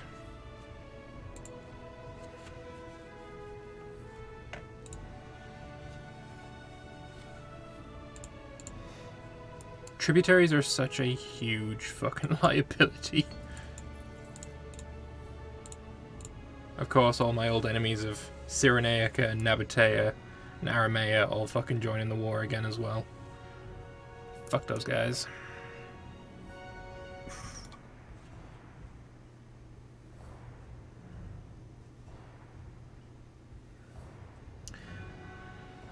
Ooh, we've got a lot of comments. Well, while we're just doing sieges... it was not that tiny. They control much of northern and central Greece, thanks firstly to little folks, then bureaucrats and administrators, tax collectors, army, and finally Philip. Oh, he's talking about Macedon being able, I think. Yeah. Oh yeah, like, it wasn't. No, before Philip took over, though, it was. Like, it basically owned just this. It didn't own any Chalcidice. It didn't own any of Pelagonia or Thessaly. I mean, one of the big sticking points of why Macedon took so long to accept the Roman demands for peace was that the Romans wanted Macedon to give up Thessaly, which Macedon had controlled for, I think, like 150 years at that point. So they obviously didn't want to do it. Before Philip took over, yeah, they were little more than a petty little kingdom with very little political weight or power. So, I mean, yeah, they were. And then what, within that generation of Philip and the second generation of Alexander IV, it changed, one could say, quite a lot. Yeah, Philip was ingenious with his revitalization of the Macedonian state and was it the military. Thebes that he was a hostage of?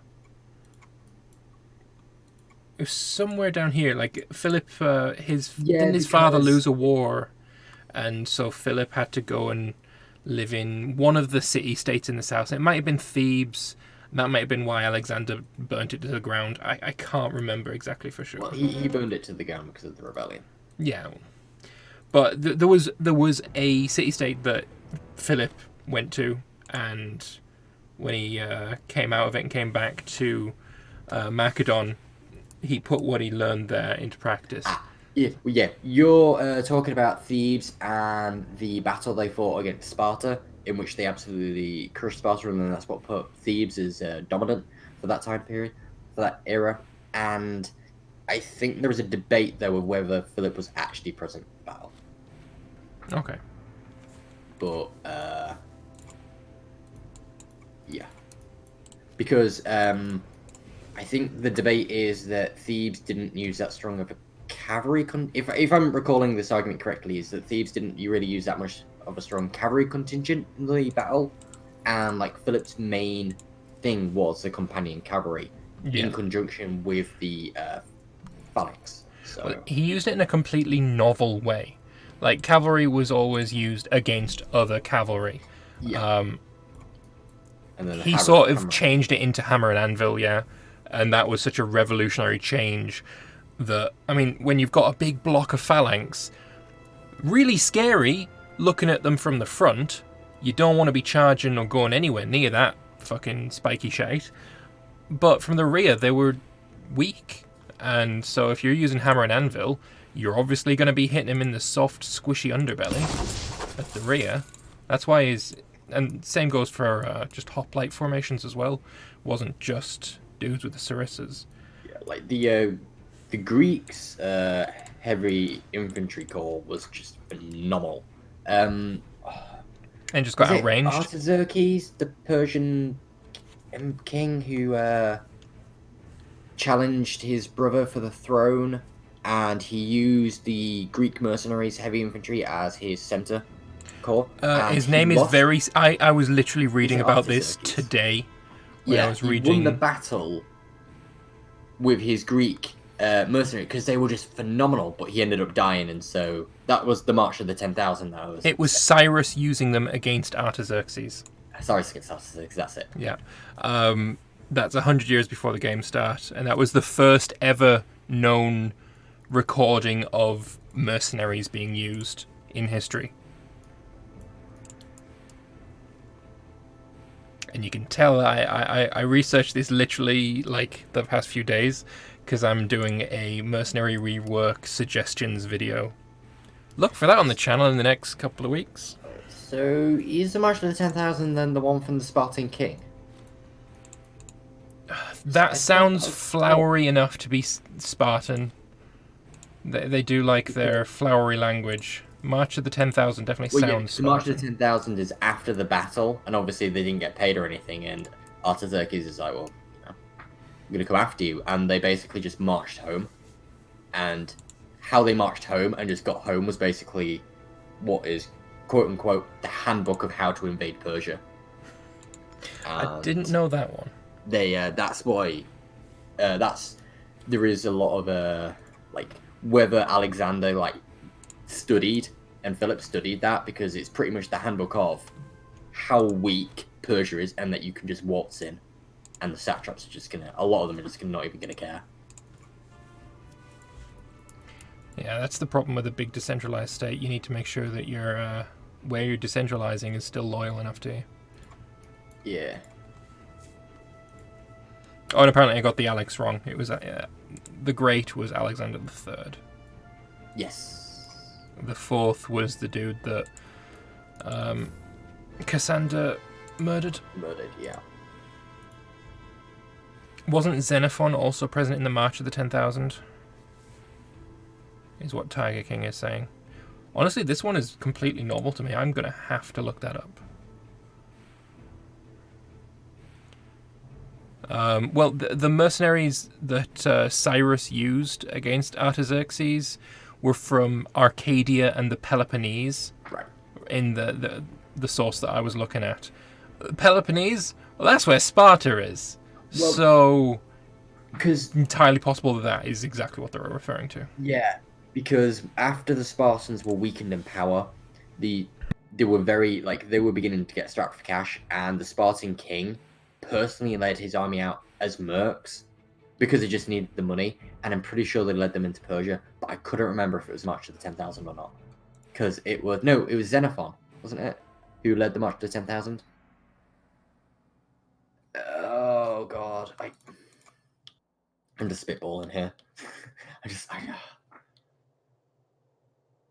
Xenophon according to Tiger King. But like I said, this particular thing, I don't know. Apparently he just Googled it, and yes. And also, Catabasis. Probably pronounced that fucking perfectly, as per usual. People get so pissed when I do that. Oh, it's fucking hilarious, though. Yeah, this March of the 10,000, I'm going to have to look that up. I don't think maybe I've heard of it referred to as something else, but that's kind of novel to me, actually. Perfect as always. Thank you, James. You're an absolute gem. Do you have Audible? Yes. Highly, highly recommend the great courses on Alexander the Great and the Hellenistic Age. There are two of them. One of them talks about the Greeks, Macedon, and Persia before everything. Then it talks about Philip. Then it talks about Alexander, and then the Diadochi. It is phenomenal. I'll look that up. Really, really good.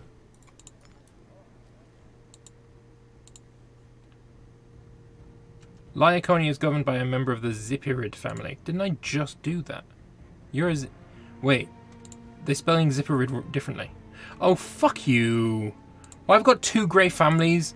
Their names are so similar. They're both Zipperid, but one's got an E and one doesn't. Fuck off. That's wank, that is. Anyway, Triumph in Phrygia.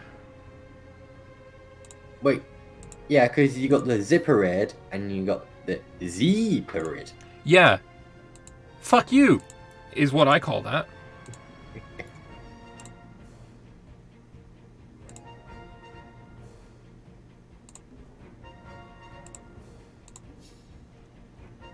I don't want the matter of Moesia. Moesia can eat a dick. Or the matter of Taurica. Or the matter of, well, Maricolchus, maybe. Yeah, I'll take the Maricolchus.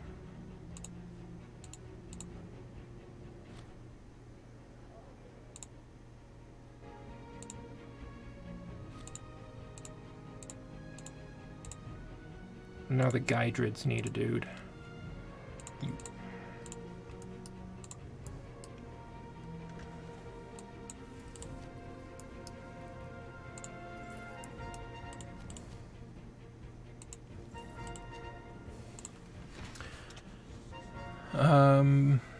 Xenophon sounds like a badass. Well, he's probably got the coolest sounding name I've ever heard, like, in fairness.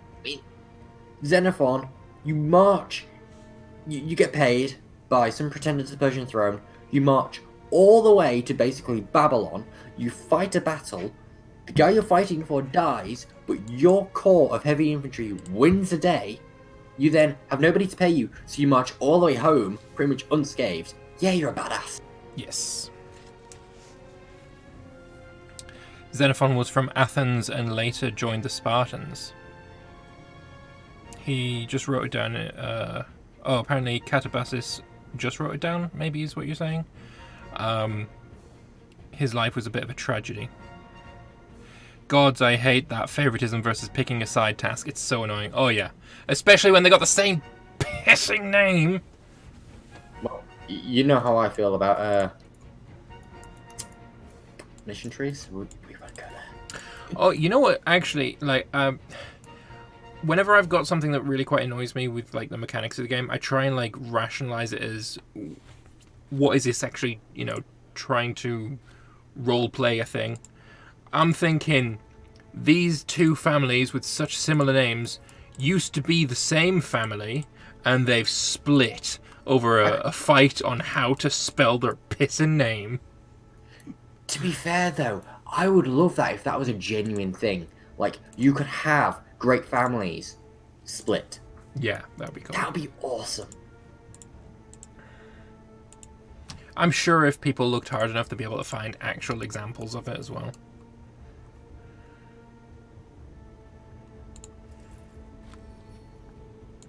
Yay, Siege of Mozzikos has been won.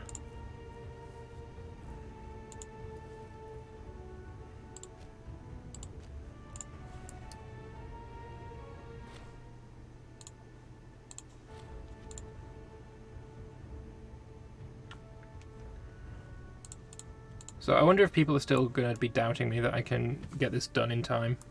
Look how much land I've taken from Phrygia in the past couple of hours. As soon as you get that ball rolling, it just don't fucking stop.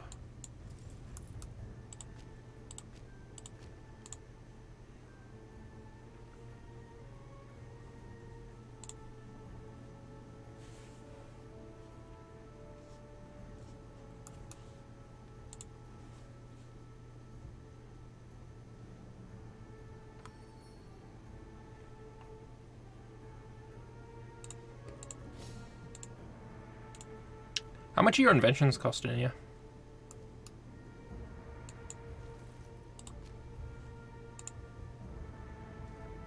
Hello?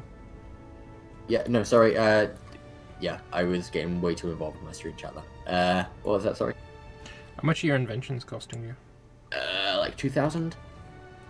I'm actually 2,496. Oh, I've caught up quite a bit then. I mean, I'm still only at 1,800, but like, that's a lot closer than it used to be.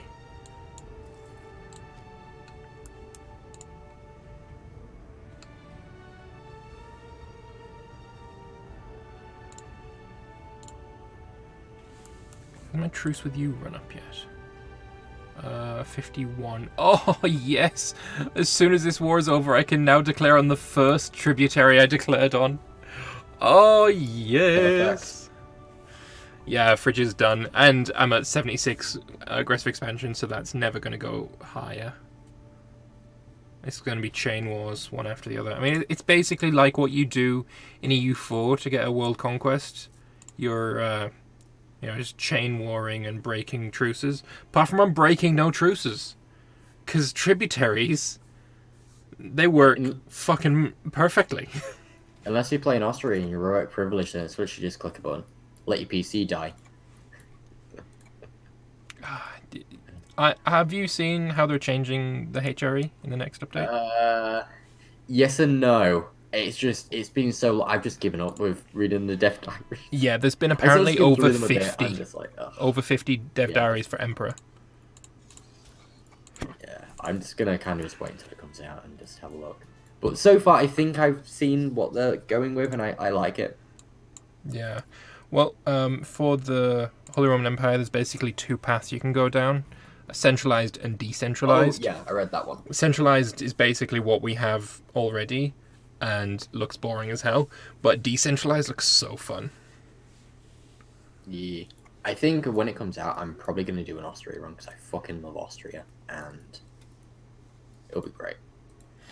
Hopefully that gets me back into EU. I'm going to be doing a Dithmarschen run, and we're going to turn the world peasants. Disgusting. Look, we can't let 90% of the ducats go to the 1% of the 1% of the fucking Austrians. We're not going to be doing that. So I'm once again asking for your ducatage support. That was really forced. Whatever. Alright, so Phrygia lost their war.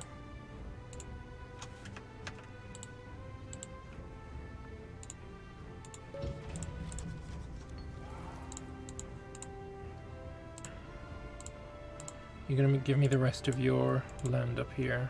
Yes. Can I also get Syria? Yes! Okay, that's my peace deal right there. Eventually. Oh, Cappadocia will get a claim on you as well.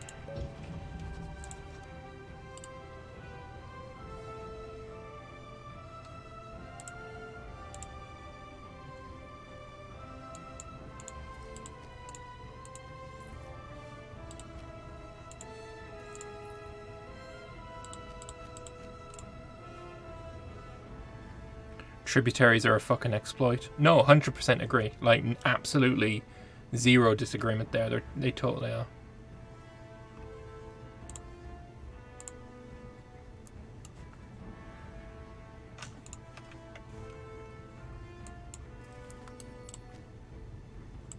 I do just love slaughtering tens of thousands of barbarians.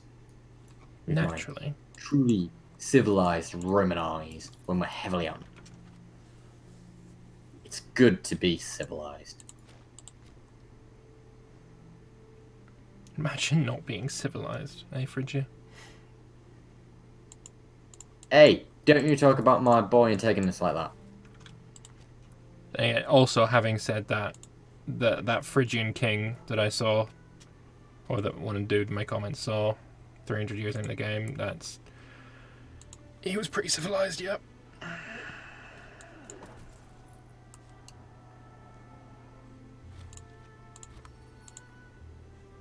You want to give up yet? Come on, it's only a 91% peace deal.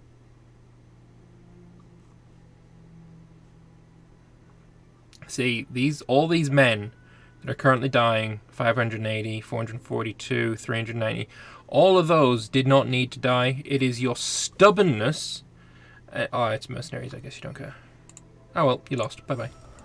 As long as we hold the Rhine. Hey, mate, I'm going to do a Caesar. I'm going to build a bridge, march legions over the Rhine as a show of force, and then march back and destroy the bridge. To show my big dick energy. That's what I'm going to do, Stormraven. And then the Germans are not going to come over that Rhine. Until migration happens, like 500 years later.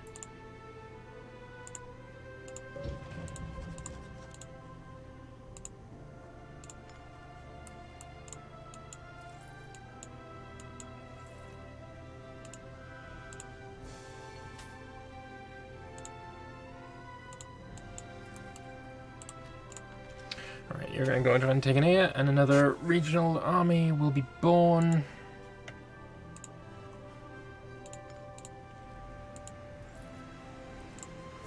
Right, so...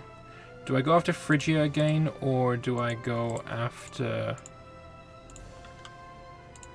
like Cappadocia?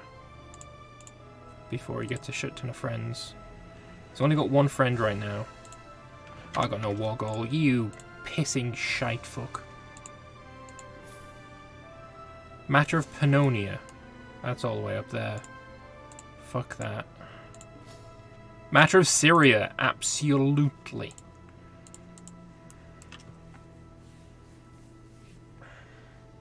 Actually, one of the cities in Phoenicia has spices, so you might want it for citizen output. Yeah, is it Sidon? No, they got... No, you don't want citizen output. Yeah, not in this version. Not national citizen output. No, no, no, no, no. Also, they have dyes. I mean, it's Phoenicia in it.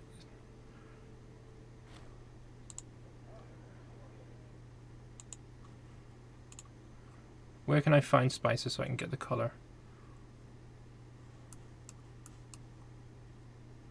Spices.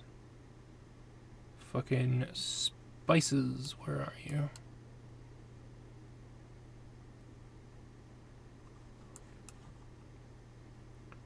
I'm all the way looking at fucking India, trying to find spices for the color. There it is.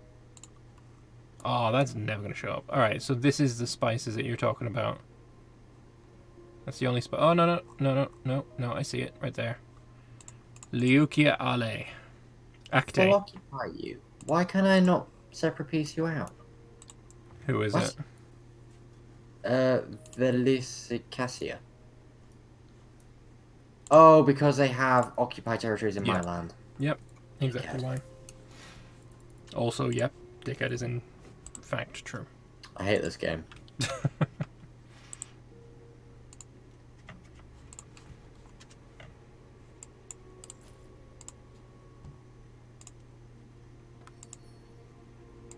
I have some grain, please? Nope. Aww. Can I have give grain other food? Nope. I don't give food to anyone. You filthy shit. Just the way I roll. You roll down a hill like a lump of turd. Alright, that has been rolled into a ball and rolled down a hill. That was very, very, very venom of you. Not giving me food was venom.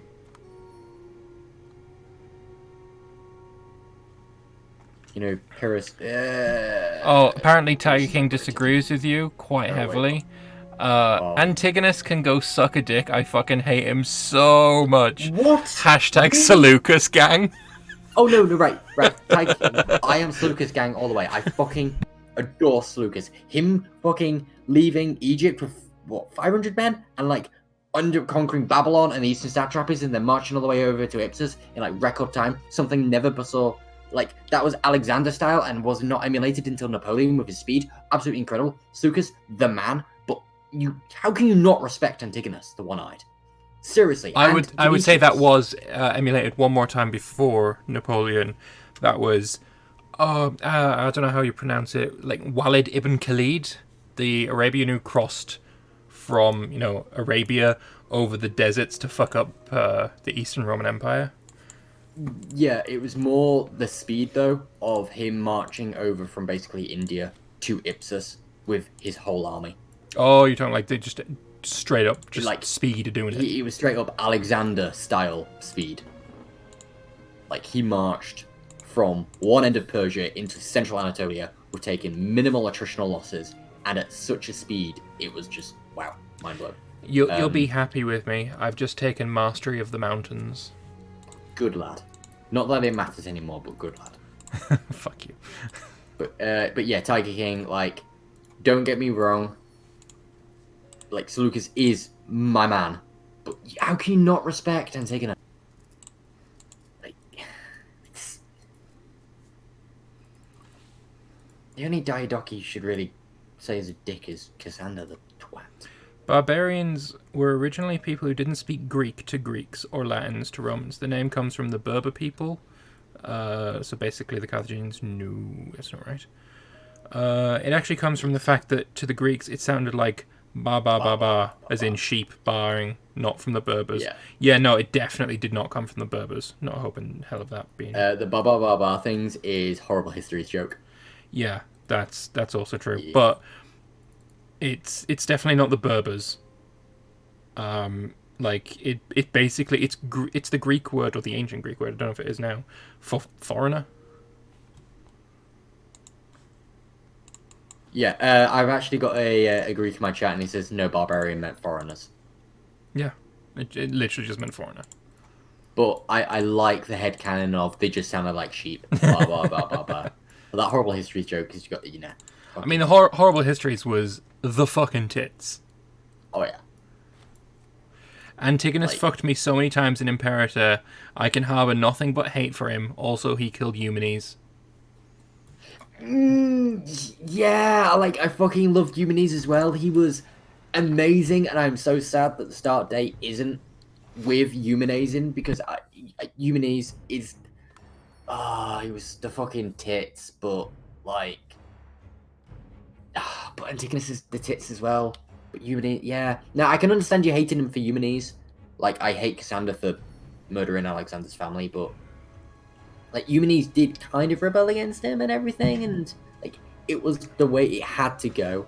I was sad when I was reading up the Diadochi for the first time, and I was, like, really getting into Eumenes, and I'm like, fucking... And then Antigonus executes him, but... shit happens. Dude died. Shit happens, mate. I fucking... We need a Game of Thrones. No. But better. No. Style. I was about to say this, and I didn't say Game of Thrones. It needs to be funded at the level that Game of Thrones was. Yes. But it also needs to be way less. What's the correct term? Nepotistic when it comes to who is running the show. Yeah. Yes. I think the entire, from, if you have the first episode start with Alexander dying at the very end, and then you go through all the seasons. The end of the first episode being literally the last words of the episode is to the Empire to the strongest. Like, oh my god, that would be such a fucking badass ending. Then you can have the whole first season being Ptolemy running away with the body, and we'd have Seleucus coming up from Egypt. Oh, it'd be fucking amazing. Later on, but like Perdiccas going into Egypt and then his army getting eaten by the crocodiles, and Perdiccas would be a pretty good main character for one of the first seasons. Someone a little bit relatable. I don't know if you could say that, but a little bit relatable. Make it ambiguous whether he was wanting to take the empire for himself or wherever he would have, let Alexander's son take over. Oh, it's so good. It'd be so good. So fucking good. It has the potential. It would have a big potential of being fucking phenomenal. Yeah. But it also has the potential of backfiring hugely. Like, I think a lot of the big studios are wary of put in that much money. As soon as Game of Thrones came out and people saw that it was doing super well, a bunch of these pseudo-historical fantasy shows just popped out of the woodwork all over the fucking place, and a lot of them were absolute trash. We got more Marco Polos than we did Game of Thrones seasons 1 to 4. I actually only watched a little bit of Marco Polo, so I can't really comment on that one. But there was, like I said, there was so much fantasy stuff, but I think right now these same studios will be looking at how the ending of Game of Thrones was received, not understanding why it was received that way, and just being scared away. That's what my worry is. Yeah. Anyway, back to War with Phrygia. It's like, I know you're gonna absolutely say no to this, but I would love a similar styled one, but instead of multiple people, multiple overarchings, it would be Napoleon. And I know you don't like Napoleon and everything, but I just think his story, whether you like him or not, you could do a really, really good story that could have both arguments for people thinking he's amazing and people thinking he's not a tyrant, going from like his start within the Royal Military Academy or whatever, and then go, artillery commander, all the way up until his exile, and that would be amazing. I just feel like you're basically going to piss off the entire nation of France, or you're going to tell the truth. I don't think you can get away with avoiding pissing off people and still telling the truth. Because I mean, he's literally a national hero for them. Yeah. So and showing like how he actually was is going to be a what? A national hero. Right. But there's a mythical status to him as well that didn't, like, his faults have been downplayed by a lot of people, including yourself, to the point where if you show those faults, it's going to, like I said, he's a national hero to France. So showing the faults is basically an insult to France. Or it will be perceived as such. I just think that's a dangerous game you're playing. I mean, I agree. His story is really incredible. He is a good character. Yeah. Because I love grey area characters. And he was a fucking grey area character. But I think when you point at a grey area character and show him as he was, and he's like he's held up to this really high standard of, Yeah. Yeah, I can see that. It's iffy as fuck. We don't have to worry about writing an overall plot since it's based on history. As if that has stopped anything ever from going tits up. Yeah, the thing is, you say that, but you need, like, to the person who said that, a lot of why historical movies or TV shows always deviate is what happened historically doesn't always translate well to the TV or film medium. And you need to cut things down, you need to add in things, make them up a bit, to make it exciting and make it engaging to watch. So yeah, you do need to do a script and everything, and you need to make it sexy. To write an authentic historical TV show or movie that's not going to piss people off because you made too much up, or bore people because it's too real. Edward, I agree with you, but I'm not saying that out loud because that will get my video banned in France.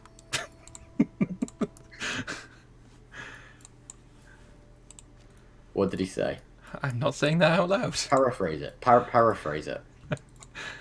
Is it something that's going to make me roll my sleeves up and, be like, right, hey, we're fucking fighting this right Yes. now? Yes. Yes. Absolutely, yes. Ooh. Did you just go out my comments and look? James copied it. We're not going into it. I like my videos being monetized in France. I'm going to say we're not going. Yeah, we're not going into it, but doing that comparison, no, God no.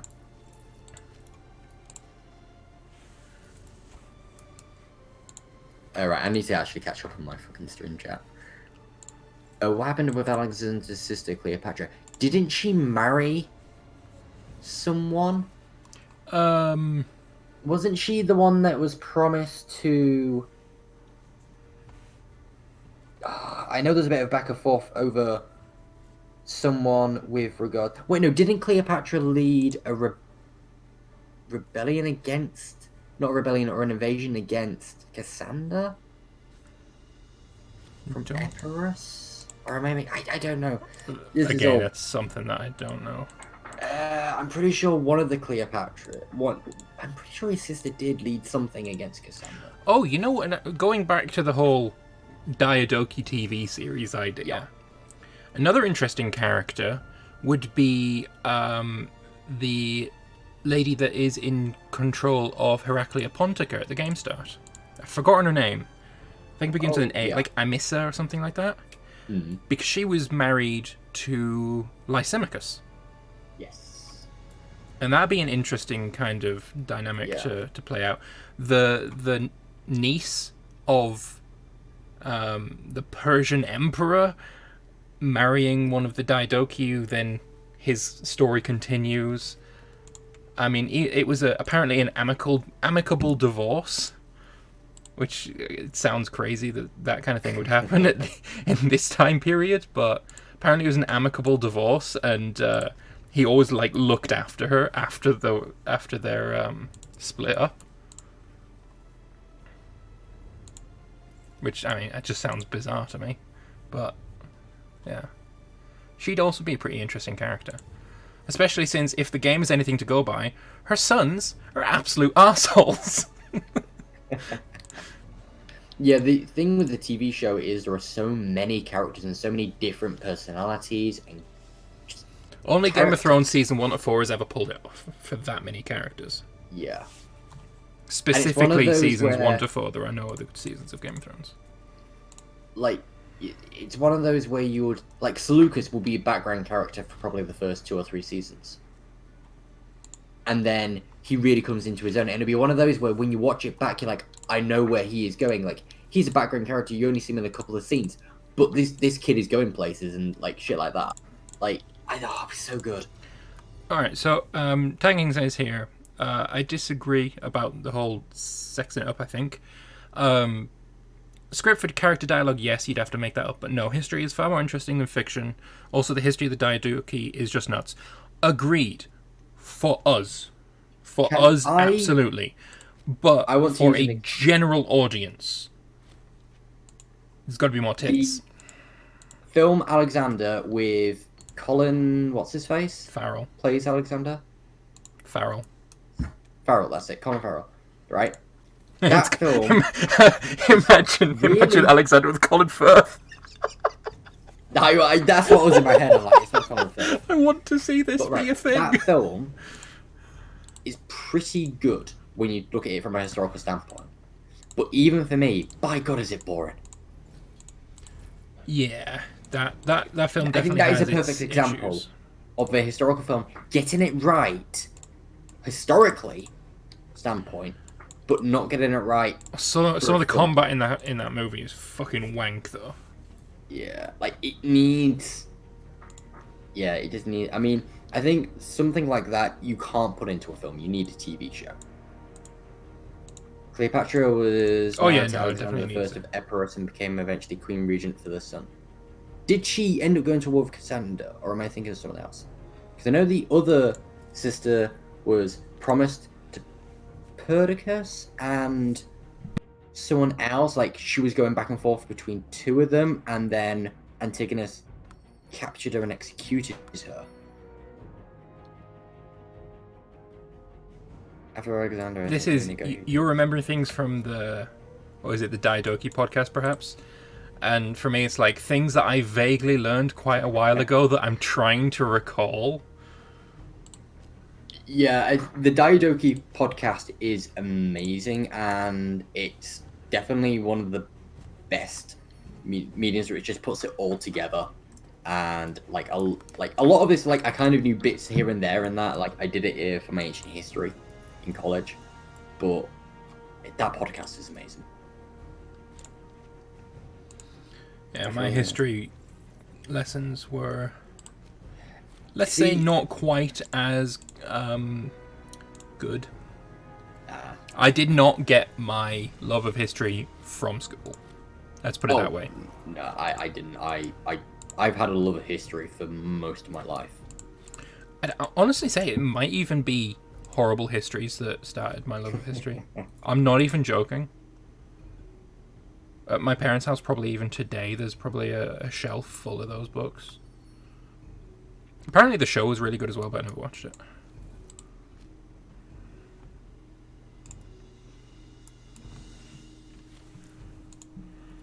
I've got a guy in my chat who really, really likes Pyrrhus. You and him are made for I each other, quite but like Pyrrhus as well. he's overrated. I don't disagree with that. I still like him. Also, if we're talking about a TV series, he probably wouldn't be overrated. I mean, he's barely rated at all by the general public of, like, people. How is he eerie? Well, okay, I can agree that he's overrated as a general, right? because quite a lot of the talk about him is that he is, like, the next Alexander. And I'm pretty sure one of the Diadochi referred to him as such, if I'm not mistaken. Yeah, I just think he's overrated. Like, I think he's been overrated by the Roman sources, similar to how I believe Hannibal is, to paint the Romans to be better, that they eventually defeated him. But he was basically a failure. He goes into Italy to beat back the Romans, fucks around for a bit, doesn't really accomplish much, fucks off to Sicily to fuck around the Carthaginians, doesn't really accomplish much, fucks back off to Italy, then fucks off back to Greece, and then he goes down into Sparta, fucks around a bit, and then gets a tile in the head. Like, there was a terrible amount of indecisiveness, for sure. Tell me one guy who defeated the Romans. Hannibal, Pyrrhus, fucking tribes. Greeks defeated the Romans. Osmanoglu. Germanicus. Hannibal lost. Hannibal won battles. Oh, well, if we're talking about people who won wars, Pyrrhus doesn't join that list. Yeah, Pyrrhus lost. The Kings and Generals documentaries on the Diadochi are awesome. Fucking agree. I love that channel. Like, Yeah. straight up, just, like, mega amounts of homo love for that channel.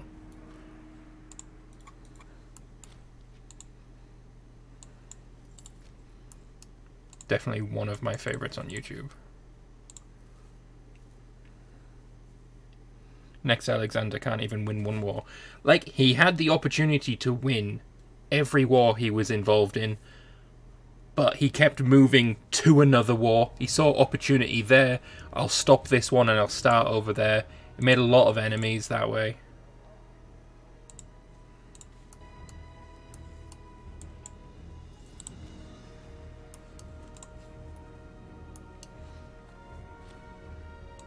Like when he left the Greek states in Italy to the Romans to go and fuck around elsewhere, he pissed them off and they stopped supporting him. Like, if he just, like, okay, we're doing this and we're gonna stick with this war, and no, I'm not getting involved in another war in another fucking part of the world because I'm busy. Like, yeah, he probably would not be overrated as a general. He'd probably be pretty accurately rated.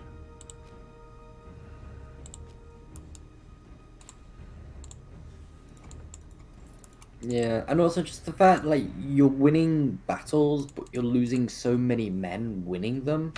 It's like, can you...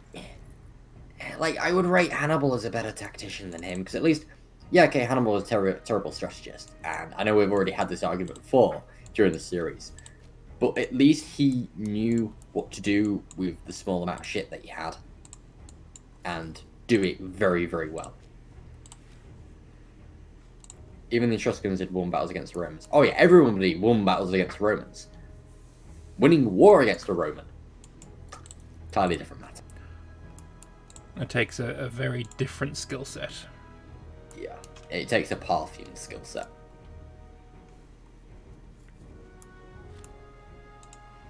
I mean, isn't the Parthian skill set just, I'm gonna ride around with a horse and a bow, meh. Yeah, and also letting the Romans come through the shitty attrition and everything that was going. Judas Snake, it needs horse archers. Basically, yeah.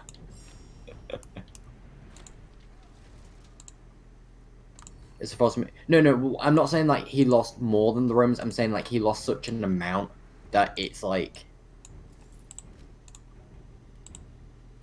the Romans in pretty much every conflict they've had, they can tank so many losses. So you need to be smart about it, and you need to not take a lot of losses, and you need to really grind them down without grinding yourself down. And Pyrrhus just couldn't do that, and then he just fucked off to Carthage.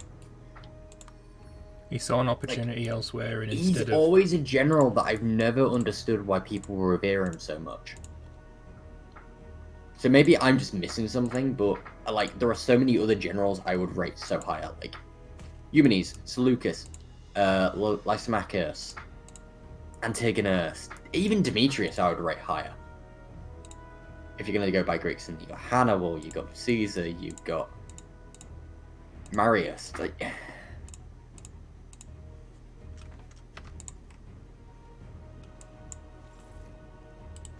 I think you guys are judging it from today's standpoint. Well, no, because like Eumenes was literally just. Also, don't resent me. I quite like him. Oh yeah, like Lambert likes Pyrrhus. Yeah, I think he's pretty cool. I like his story. But like it's not that he didn't conquer a large amount of lands, or like you don't need to conquer a large amount of lands to be. Hannibal knew not to march on Rome. It was suicide to do so. Agreed. Yeah, but he didn't know not to march your army through the Alps and lose half of it, and then not have the men to then march on Rome. I think... See, this is where we also disagree, because I think him marching his army through the Alps, yeah, he lost a lot of men. But at the same time, he completely surprised the Romans, and that was the only way for him to get into Italy, and caused the Italians... Well, he killed a fuck ton of bloody Italians, that's for damn sure. He didn't win the war because he didn't have the men to win the war. He couldn't lay siege to Rome. What he didn't have to win the war was the support of the other Italian states that he was banking on. And I guess if you want to say that is the fault of his that lost him the war, then I'm totally on board with that. He failed to take into account the fact that they probably wouldn't join him, or they didn't join him. He failed to take that possibility into account. He should have looked at Pyrrhus. Pyrrhus won battles, but he couldn't beat Rome. And he should have realized that it's not all about winning battles. He did look at Pyrrhus, and he saw that when Pyrrhus went to Italy, he had the support of the Italian city-states. That's what he was expecting to have as well. He just didn't get that. And that's why he lost. Like... If he'd got the support of the city-states... Oh, so not the city-states, just the tribes in south of Italy, if the Samnites and the Lucanians and all them had joined him, he probably would have won the war. The fact they didn't is why he lost. Yeah. But the thing is with history is when you go into too many if he got all of the... Right, states, but like he got some true. Like some of them. But when it is his goal, when that is his objective, stated objective, and he doesn't manage it, I think saying if is like wondering about the what if he achieved that particular goal, what would have happened. I think that's fairly valid. Judas also brings up a good point that Pyrrhus was Greek, and the Greek cities called upon him, and he was basically a mercenary. Whereas Hannibal was a foreigner. Good point. That is a good point. Yeah. That is a good point. I personally think the big thing with Hannibal is it was so indoctrinated into him by Hamilcar to hate Rome, to get vengeance on Rome. He was going to do that no matter the cost, and like he probably just got it into his head. I'm going to march over that. I'm going to win some battles. The Italian islands will flip to me, we'll win the war. Like, as long as I kill Romans. Hamilcar was a Pyrrhus wasn't bloody a good merc, he general. took as charge well. as a king. Yeah, but wasn't it like it started off like he was technically a mercenary army at the start? I'm sure I've read that. Like he was a king, but he took mercs over. That could be what I'm thinking of. Like the bulk of his army was mercs. I think something like. I'm sure I've read something like that. Not too dissimilar to most states at the time. Why does your stream title look like CCCP? Because it's co-op, and this is the Soviet Union's guys. Oh wait, I don't have the war goal. That might be why I'm not getting what I want. Cappadocia, Catonia. That's you. Okay, I guess we'll get that sorted then.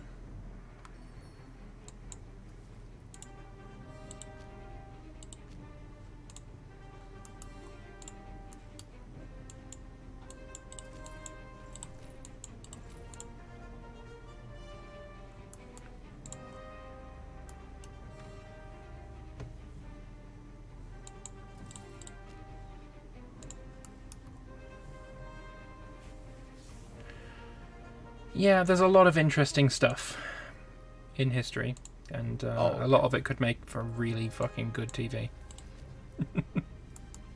But like I said, I think, yeah, just the Diadochi, a series on the Diadochi would be good. Also, Pyrrhus didn't lose land to the Romans as long as he was alive. He also quit the war due to not having enough quality or quantity. Yeah, you start a war and then you don't have the quality or quantity. Tiger King also has a good point here. There was no other strategy but to march on Italy. There was no move that would bring any hope for Carthage to win other than to bank on his madman strategies. Yep. The thing is, another big reason why Hannibal didn't win is that Carthaginians did not bank on his madman strategies. The war was funded by the Barkids. Yeah, from all of the silver mines. Yeah. Yeah. It wasn't a Carthaginian war. It was a Barkid war. But then, just because it was the only way they could win the war, and it was a madman big ball strategy. I mean, war was inevitable. Like, it shouldn't be like, oh, we'll give him a pass for that because it was the only way. Like, oh, look at a thick Byzantian.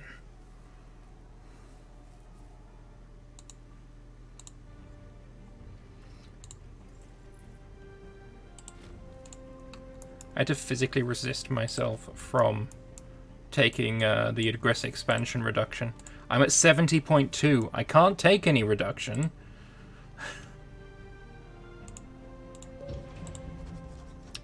Alright, we have no truce with you. You are a tributary.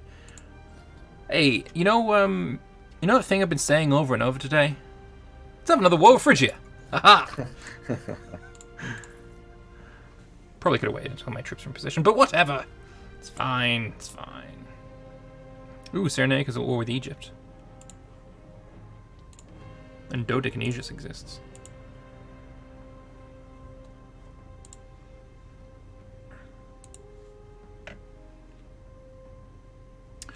Didn't Hannibal think the Samnites would join him? Yes, we went over that.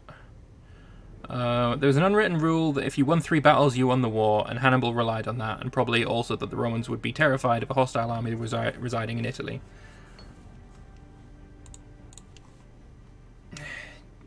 True, I have heard that before. At the same time, you really shouldn't rely on unwritten rules. If it's not written down, fucking don't rely on it. Even if it is written down. The Romans, man, you can't trust those fellas.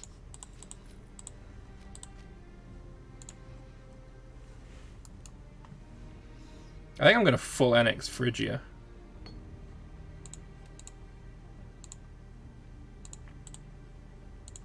That'll be fun.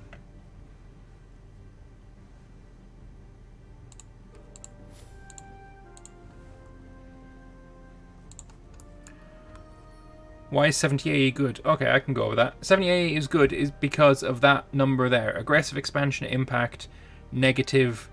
Well, at the moment it's negative 119.65% because I think I've got some modifiers on that as well. But basically, that means you can go to war, take however much land you want, and get basically fuck all aggressive expansion. If I was to take a shit ton of land while I'm at 70 AE, I would get, at the end of it, less aggressive expansion than if I took the same amount of land while I was at 50 aggressive expansion. Because it scales poorly as well. Although, I will say, don't take this as gospel for the current version of the game. It no longer works that way. The game, 70 aggressive expansion is no longer the number you need to aim for. Because, I mean, they've just changed all the numbers around. You bastards! What? A tribe decolonized a province of mine and then it colonized it. Arswanks. You're starving as well? Oh, wank ass. Have some grain then.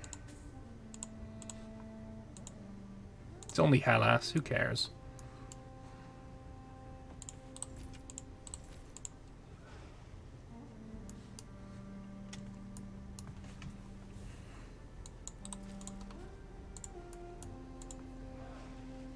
How long we got left? Oh, we've got like over 50 years left. There's 70 years left of the game. Of course I'm gonna be able to get the borders. Oh yeah, you are. Definitely. I snowballed to fuck in this episode. Yeah, like I say, it's that culture. It's so good when the Diadochi convert. It's a shame Seleucids blew up, because if Mesopotamia was all culturally converted, you'd easily be able to grab that as well. Yeah. Can I have some stone, please?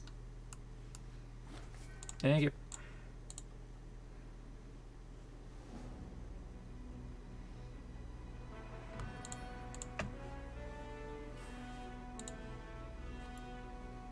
That nation that colonized the land, I'm not even at war with them. Oh, filth.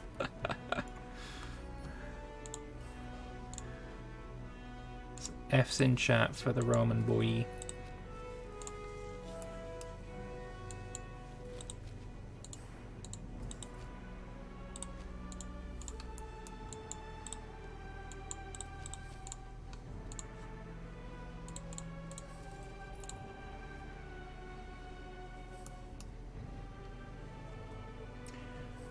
Who's gonna get full next? Phrygia's gonna get full next. Also, I've made gains and I'm controlling Series Cystine.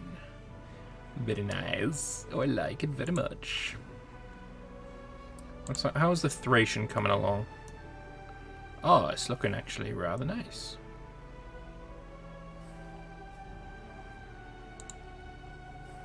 Obviously, the Hellenic culture, Hellenic religion really fucking helps.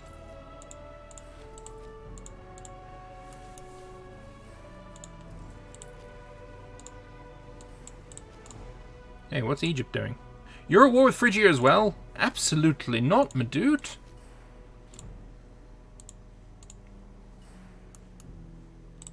Unacceptable.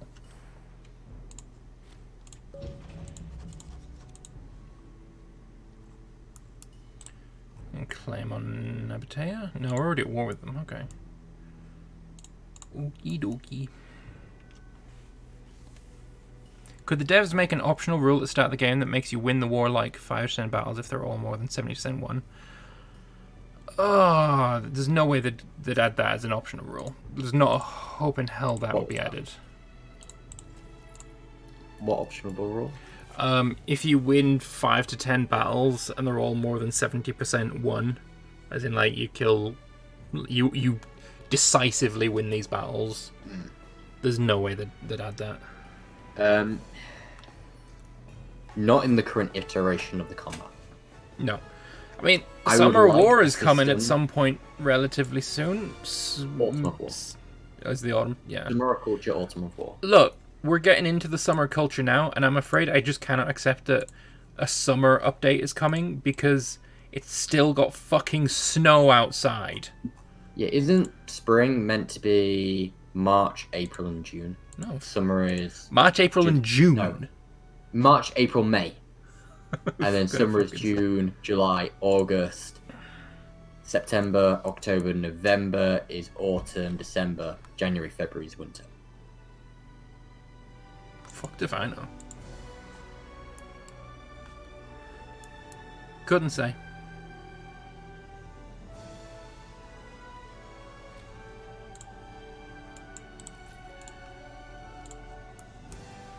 Could not say at all, to be honest.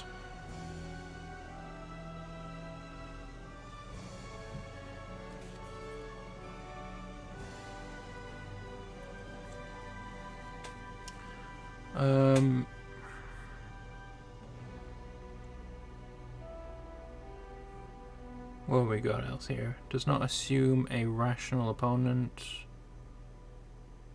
Rational opponent would compare the odds. Surprising the enemy is a move that has often been used in history. Yeah. I mean, surprise. I mean, if you can surprise your enemy, appear where you're not supposed to be, that's a huge advantage you've just taken. I mean, the biggest ambush in history is still Hannibal. That was Lake Trasimene. It wasn't Trebia. It was Lake Trasimene, I think. I always get the two mixed up. Trebia was the one where he attacked the Romans before breakfast, and that's the one big thing I remember about that one, because you don't attack the Romans before breakfast. Lake Trasimene was the ambush. In my opinion, you should be able to full annex a country if you have 100% occupation. I think annexation should be changed, like the governorship should be more independent, and in that case, yeah, you should be able to annex a country, but all these places are going to be pseudo-independent satrapies. If Pyrrhus was in an orgy, he wouldn't thrust in the same woman twice. I hate how true that is. I was going to make a joke then. I'm not going to make that one on stream and for YouTube. Joke's already been made before you could even get there. Oh, really? What, in your stream chat? Is there a joke you want to share? I don't fuck. No, I don't want to share it. That's the point. James, please, if you would be so kind. What? Kind of what? No, I mean in a joke I have in my head. Oh, I thought there was something that shared I don't want to already. say. Because, you know me, I like my jokes, but I also don't like offending people. Other than me. And Jake. Iggy, shut up. And Iggy. Look. Yay, we can now go to war with you.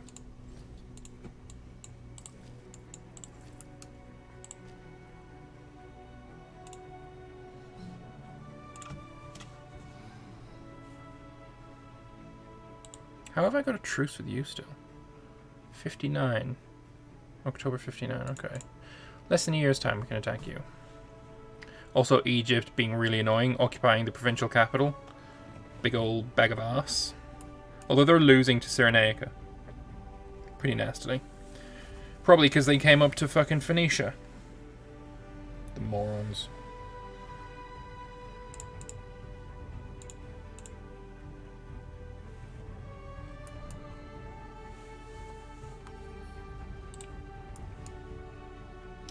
We got a few disloyal provinces, but it's fine.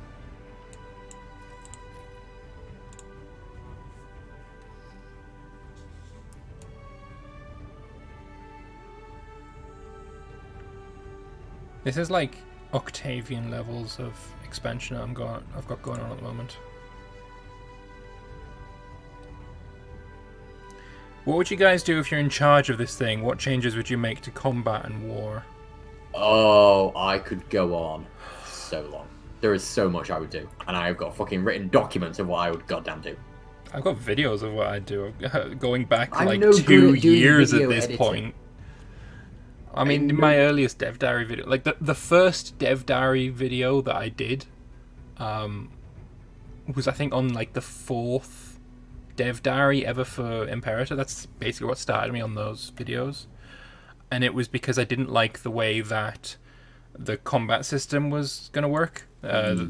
So I made a suggestion on like what my edit would be.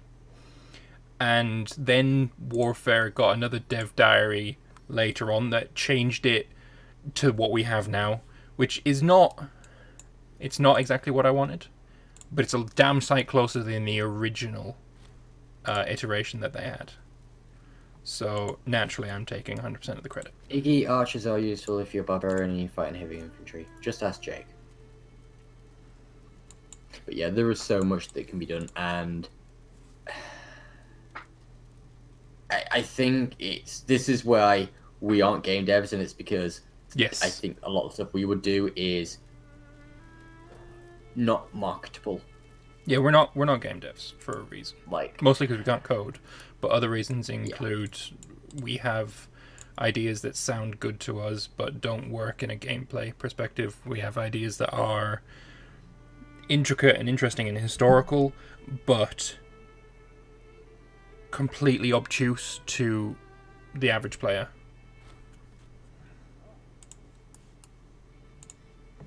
So, yeah, we're not game devs for a reason. But hey, I'm going to keep making my videos, and if some of the ideas are implemented, I'm going to be quite happy. So, at some point, I may stumble upon a golden idea.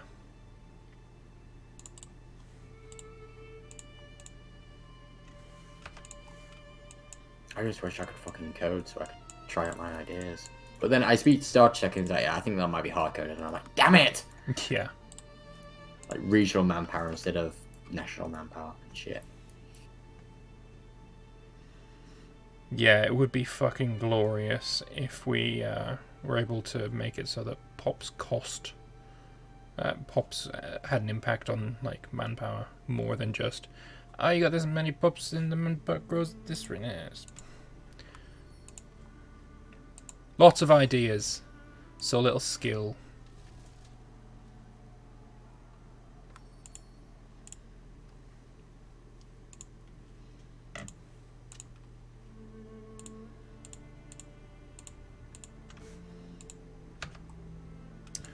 Fucking Egypt, man.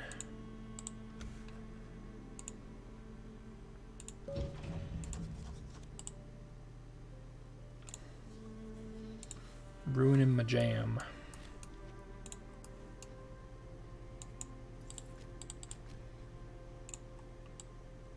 Oh shit, it's nearly 11 o'clock. Do you want to end on January then, if you like? Yeah, we can do, please. Alright, so don't forget next time. Oh, fuck you, Senate! No. We're going to war, fuck you.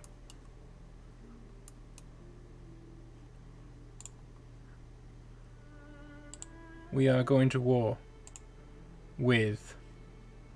I don't know where this is. Alexandria, sure. Boom. We're at war with Egypt. There goes a bunch of my trade. How much manpower do you have? 552k out of 777. Okay. It's not because I lost it, it's just because I haven't kept up with the rate that it's been growing at. Mm.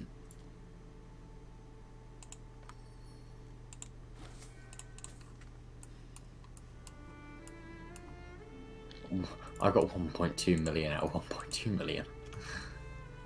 Ugh.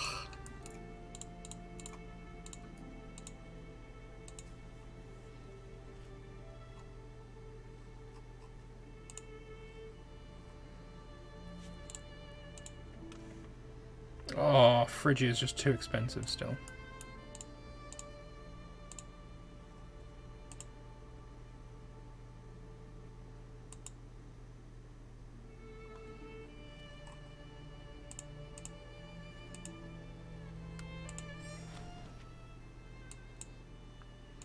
Another big expansion for me.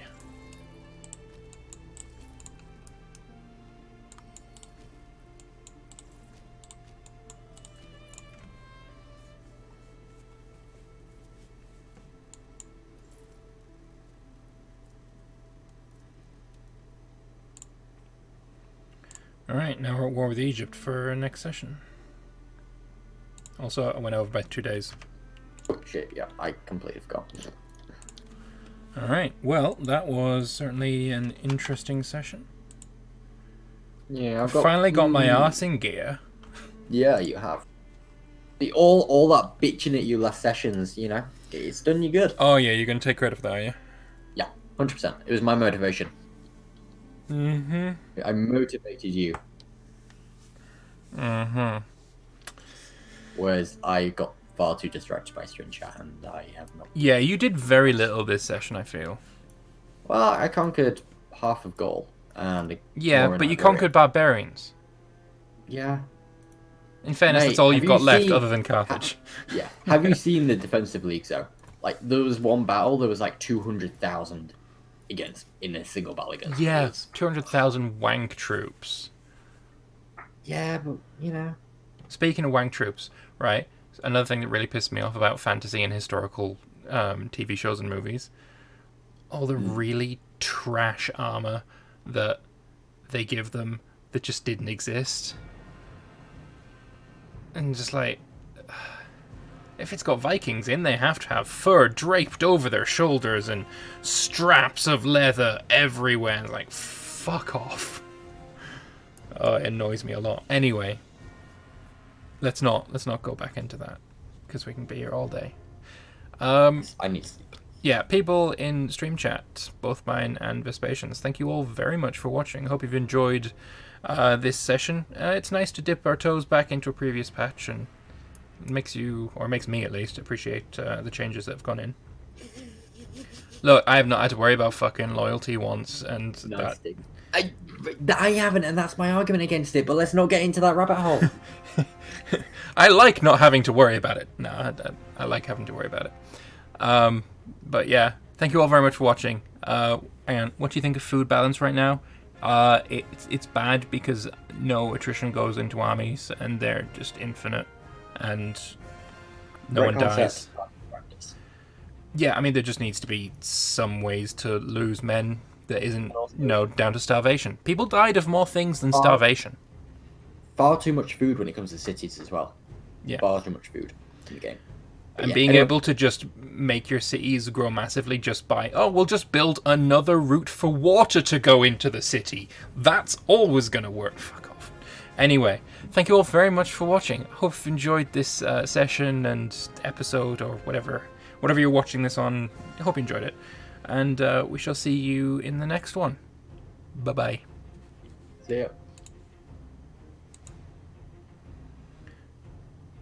Alright. That's the recording ended. And yeah, stream, you've been awesome. The chat has been booming. My chat's been great as well.